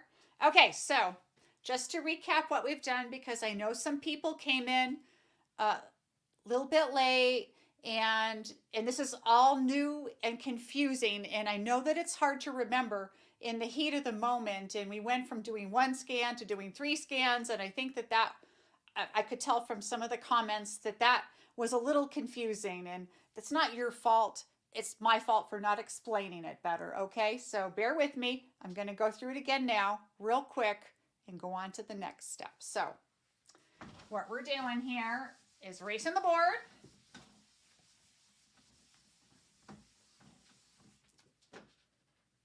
So I'm going to give you the coordinates. The coordinates are associated with a target. Let me look around here and see something and pretend that that's what we're going to remote view. Let's say, well, I'll just make up a target. Say I want you to remote view Niagara Falls. That's not the next target. That's just a pretend target we're going to use. And I assign random numbers to Niagara Falls. Just to reiterate, the government used to use actual latitude and longitude, but then they discovered they could just use random numbers, and then you can define in the target, like at what time Niagara Falls on a particular day, maybe when one of those guys went down in a barrel like they used to do, right? So say we are remote viewing Niagara Falls. You don't know what it is. You're just given the random numbers, and I will say to you, 1, 2, 3, 4, 5, 6, 7, 8. So you're going to write that down super quick. And when you get to the last number, the 8, you let her rip. Let your hand do whatever it does real quick. That's your ideogram. Your ideogram is a representation of something that's at the target. So here's our Niagara Falls example. 1, 2, 3, 4, 5, 6, 7, 8. Okay, what did I got? I got, well, that kind of looks like one of the mountain ideograms, doesn't it? Because Niagara Falls is a big cliff that falls down, right? And so then you're going to go for your sensory data by taking your pen. And the reason you do these little weird things like use your pen and press into it, you're keeping your left brain busy so your right brain can give you information. All of these little things are busy work. That's really all it is. If we were all perfectly centered, Buddhas, right? If we were all at that level, and you guys saw my noisy brain, right? You saw my noisy brain waves. I'm not a Buddha. Then we wouldn't need all of this claptrap. But we need the claptrap because we're noisy brained humans. All right, so then we're going to press into the ideogram and we're going to write down the first pieces of sensory data that come to you. Okay, and you're going to, some people will press and think about, okay, what smell, what color do I sense? I personally just let it rip whatever I happen to get, sensory-ish data. Sometimes you get something that's not so much sensory, like maybe emotional stuff. That's totally acceptable. Tall. Oh, it's wet. Blue. Cold. Steep. Okay, there's your sensory data. And then you do a quick little sketch here on your, this page is called a scan. You do a quick sketch. And it kind of should reflect the data you got. If it doesn't, that's okay. That's okay. You've got to go with what your brain wants to give you, with what your mind wants to give you, okay? And so then maybe I would draw something like this. Maybe I would draw an arrow going down. I might even label it wet. Labels are okay on the sketch. Okay, and there's my sketch. And then that's scan number 1. Scan number 2, we do the same thing. We're still at Niagara Falls, right? It's still the same target. It's still the same coordinates, but maybe you're going to get a little bit different data this time because you're focusing in on something else that's happening. So 1, 2, 3, 4, 5, 6, 7, 8. Oh, I got a being of some sort. Look, the loop-de-loop is upside down. Oh, that's probably one of those guys that's like falling over the edge. The orientation of your ideogram can tell you so much about what's happening. Okay, so, oh, now I'm getting into motion this time, not strictly sensory data. I'm getting scared. Oh, there's that wet again. Broken. There's something broken. See, I'm a conceptual viewer, so I would get all this kind of stuff in here, but, oh, green, mushy, okay? And then now I'm going to draw quick sketch, and I'm not going to think about it. You don't want to think when you're doing the sketches in the scans. There should be no thinking aloud, okay? No thinking aloud. You know, Jerry Mishlov's podcast, New Thinking Aloud. This is no thinking aloud, okay? So I'm going to draw. There's my sketch. That's one of those poor guys falling over the Niagara Falls, okay? That's your second scan. Third scan, same thing. You do the same thing. Now the next step of the process is what's called the general sketch. And what you're going to do, this is where you get to use a little bit of thinking and spend a little more time. You get a whole fresh piece of paper. And see, when I do scan pages, now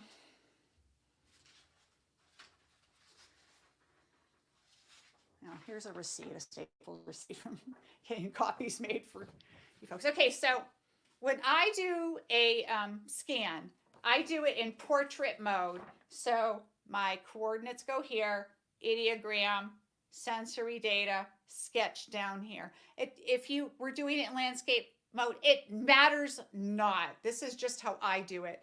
But general sketch, the next step, which would be page 4 in your session, you're going to want to have your paper in landscape mode, okay? You're going to do essentially big landscape of what's going on here at your target. So, page 4. It's your GS, your general sketch, and you're going to look at all you put your scan pages out in front of you and just kind of give a quick glance to all three, and you think, oh, I got a mountain, I got water, and I got a being. And you draw a sketch of how those things relate to each other. Now, you can think a little bit here and think about how those pieces fit. Your general sketch may consist of one coherent diagram or drawing, or it may consist of multiple pieces and multiple things. Okay, so it doesn't have to be like if this were the Niagara Falls example we've been talking about, your general sketch look like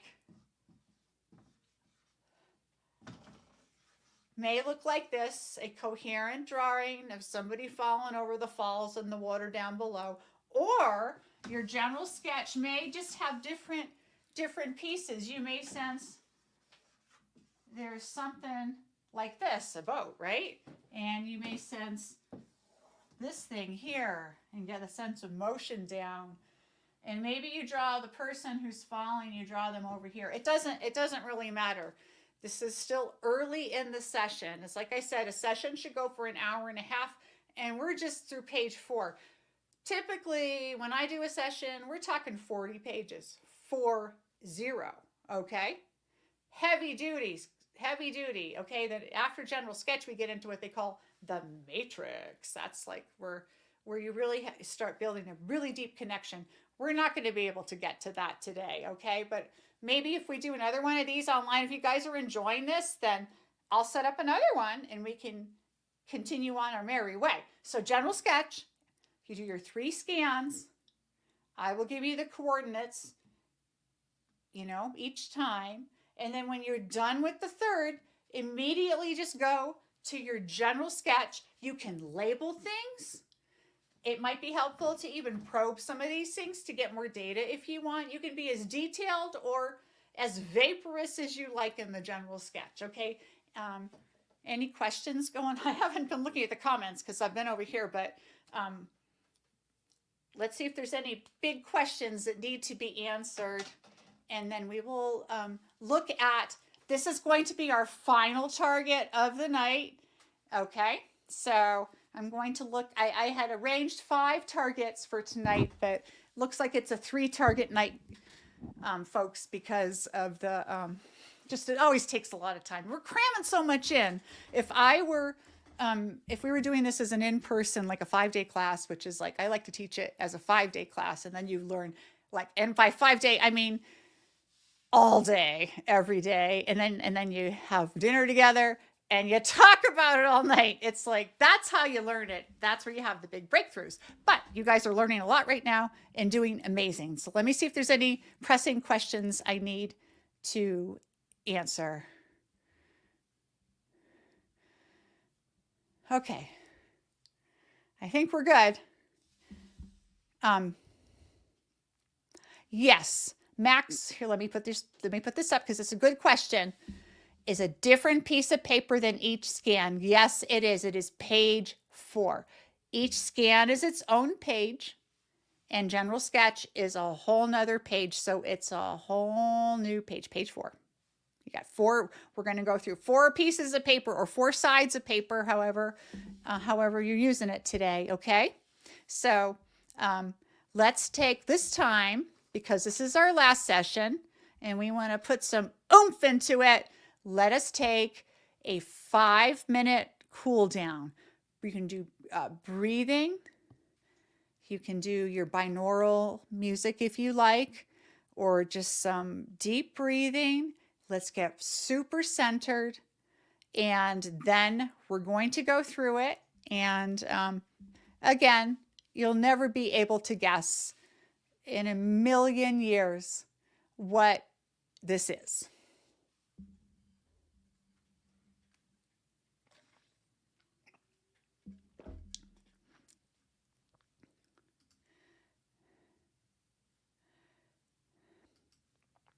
Okay, am I labeling 3 different scans from the coordinates?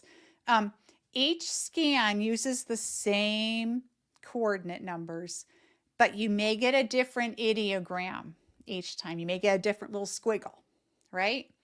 And you may get different data or it may be similar data. But each page, it's the same numbers, in other words. The data might be similar, might be different, but you're using the same numbers at the beginning of each of the 3 scan pages. There's no coordinates on the general sketch, ladies and gentlemen.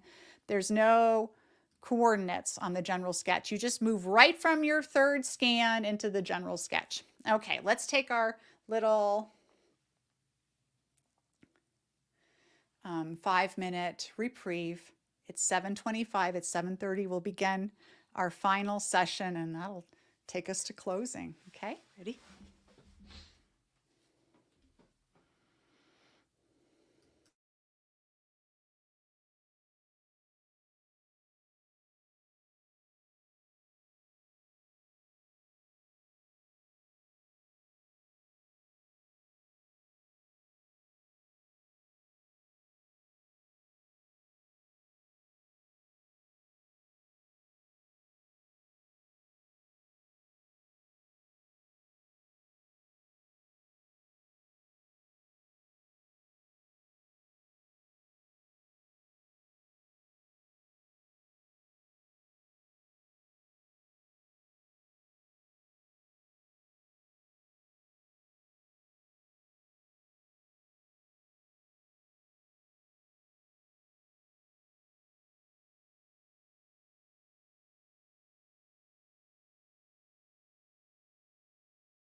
Okay, guys, get a fresh piece of paper out. We're going to start our final session.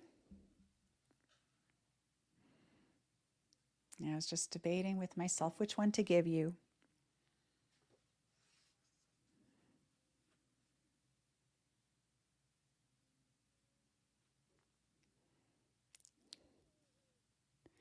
Okay. Here we go. 6101 9444.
Okay, we're going to move on to the second scan.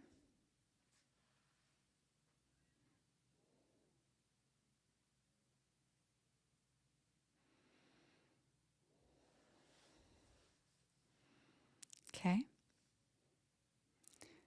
61019444.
Okay, just another minute to finish up that scan.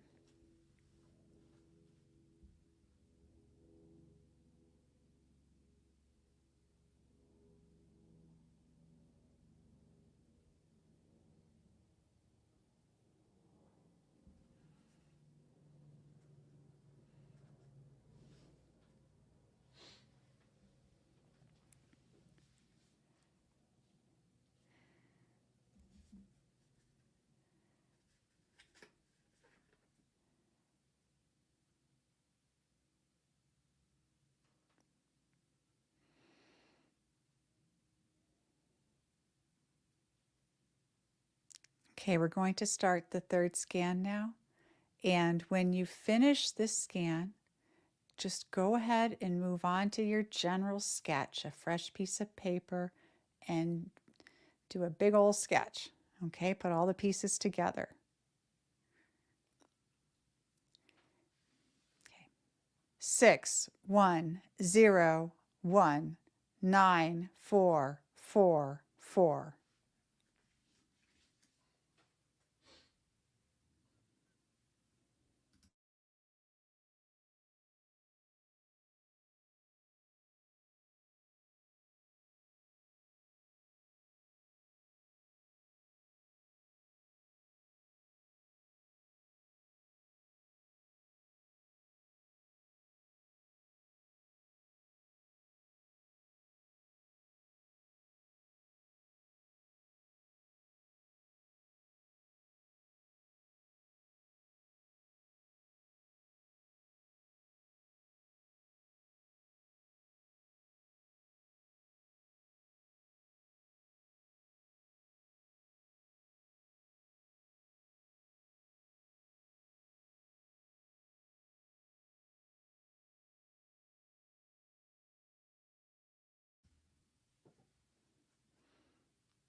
Okay, you should be moving on to your general sketch about now.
Okay, let's take just 2 more minutes to finish up.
Okay, guys, wherever you're at, let's, because we only have 10 minutes left. So let's go ahead. I'm going to go ahead and reveal what you just viewed.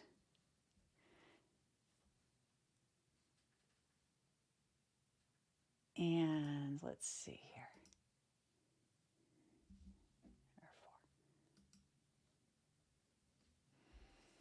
It's a crop circle in England, and there's a group of meditators laying down in a circle, laying down in the middle of the crop circle. And here's a question here from Dennis, if I have any favorite websites to practice this on. Well, funny you should mention that, because today I put up a new forum on our website, abqufos.com, our group website, and there's a community forum there. You can go check it out. I mean, right now I'm the only person in there talking to myself, but join up. I'm going to add a section for a remote viewing practice, and I thought I would post targets in there for you guys to practice on and share your results with each other. So there you go. Okay, how'd everybody do here with the crop circle? You might have gotten some strange data here.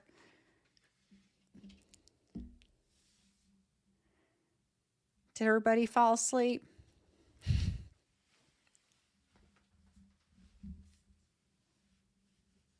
Oh, here, Diana asked, do the theta waves work on pets? They actually do. I have read a couple of studies. They do work on dogs, I know. I don't know about cats, but I'm willing to bet they work on cats too. I do know they work on dogs. I really should. I should use them on my nutty dog.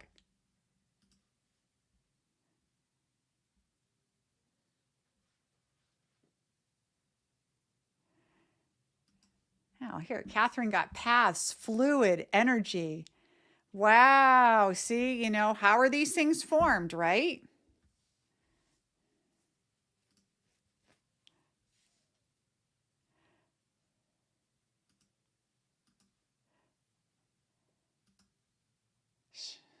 Oh, well, you're welcome. Where's the one? I like this one, sharp, round circle genes. Look at that. There's the sharpness of the points. It's a round circle. And there's people wearing jeans there in the center. That's cool. We've got some great viewers. Well, everyone's a great viewer. Now, see, this is interesting. Moon landing. Okay, so who's landing, right? Who made the crop circle? This might have been like a moon landing to the creators of this crop circle. So I love this. I love this. Sometimes you get things from the aliens' perspective. I was going to,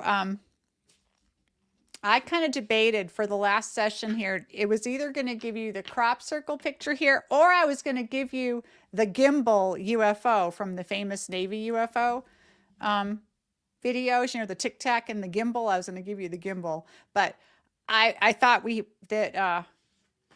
needed a little more practice before we started communicating with aliens.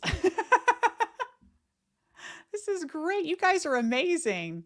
Oh, I love this, ancient versus modern. See, that's really cool. That's a cool piece of data right there. That's really interesting. Oh, Chernobyl forest, deer running. See, that's, why would you think the Chernobyl forest? See, that was a big kind of destructive event, and a crop circle is it's a beautiful structure, right? That may have some kind of deep meaning for us that's important, but it is still a destructive event in a natural setting like Chernobyl was, right? So that kind of fits. That's interesting. I mean, that may not be why your mind chose that language, but I could see that could be a possibility.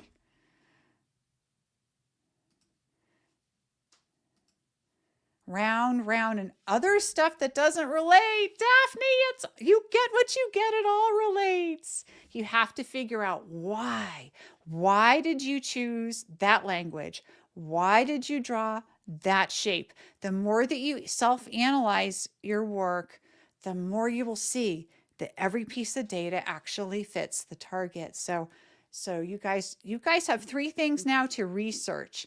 And I know we have to wrap up here. So I want to thank you guys for attending. This was my first time attempting to teach like a whole group, and my first time using this app to do a workshop. So I think it worked out pretty well. I was able to show things. And anyway, so if you guys would be interested in me teaching you the next step of the sessions, and we could perhaps organize another class at some point in the near future. But in the meantime, check out the forum, and starting tomorrow, I'm going to start posting some remote viewing session work for you guys to practice if you want to keep up with this. And I'll pick fun stuff, okay? Just all kinds of weird, wacky things. You never know what you're going to get from me, let me tell you. So I hope everyone enjoyed it. If you got something really cool in your work that you'd like to share with me, just send me an email. My email is Birdie, Birdie, at abqufos.com.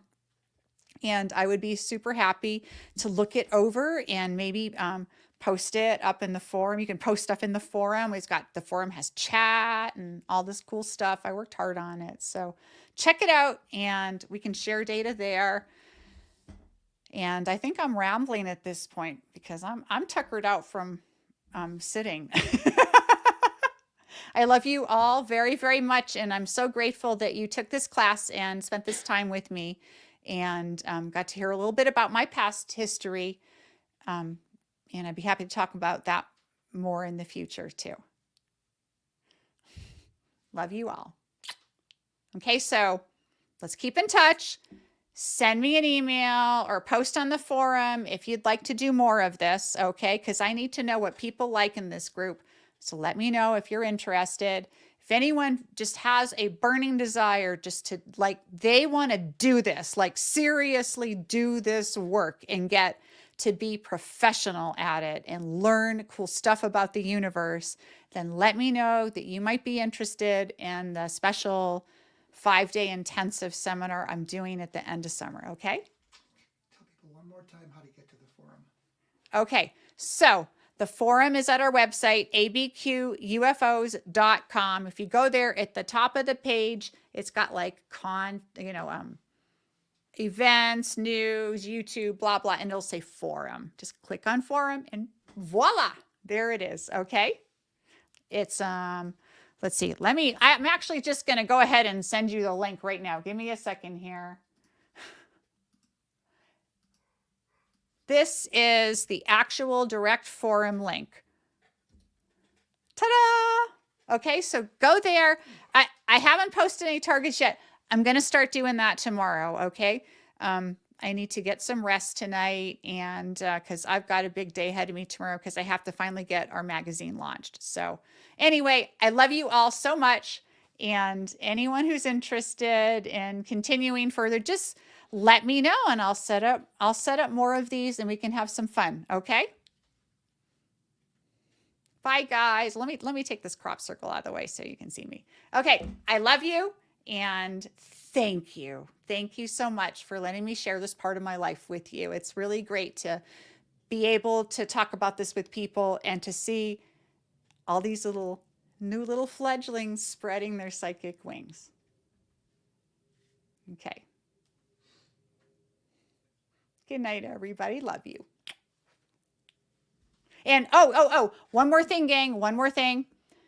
The way I set this thing up is that after it ends, it's going to email you a special link where you can access this at any time to relive the experience or, refresh yourself on what the different steps are, because it's all new. I know it's all new and it's all confusing. So I'm really proud of all of you. Okay, that's all. Ciao, ciao.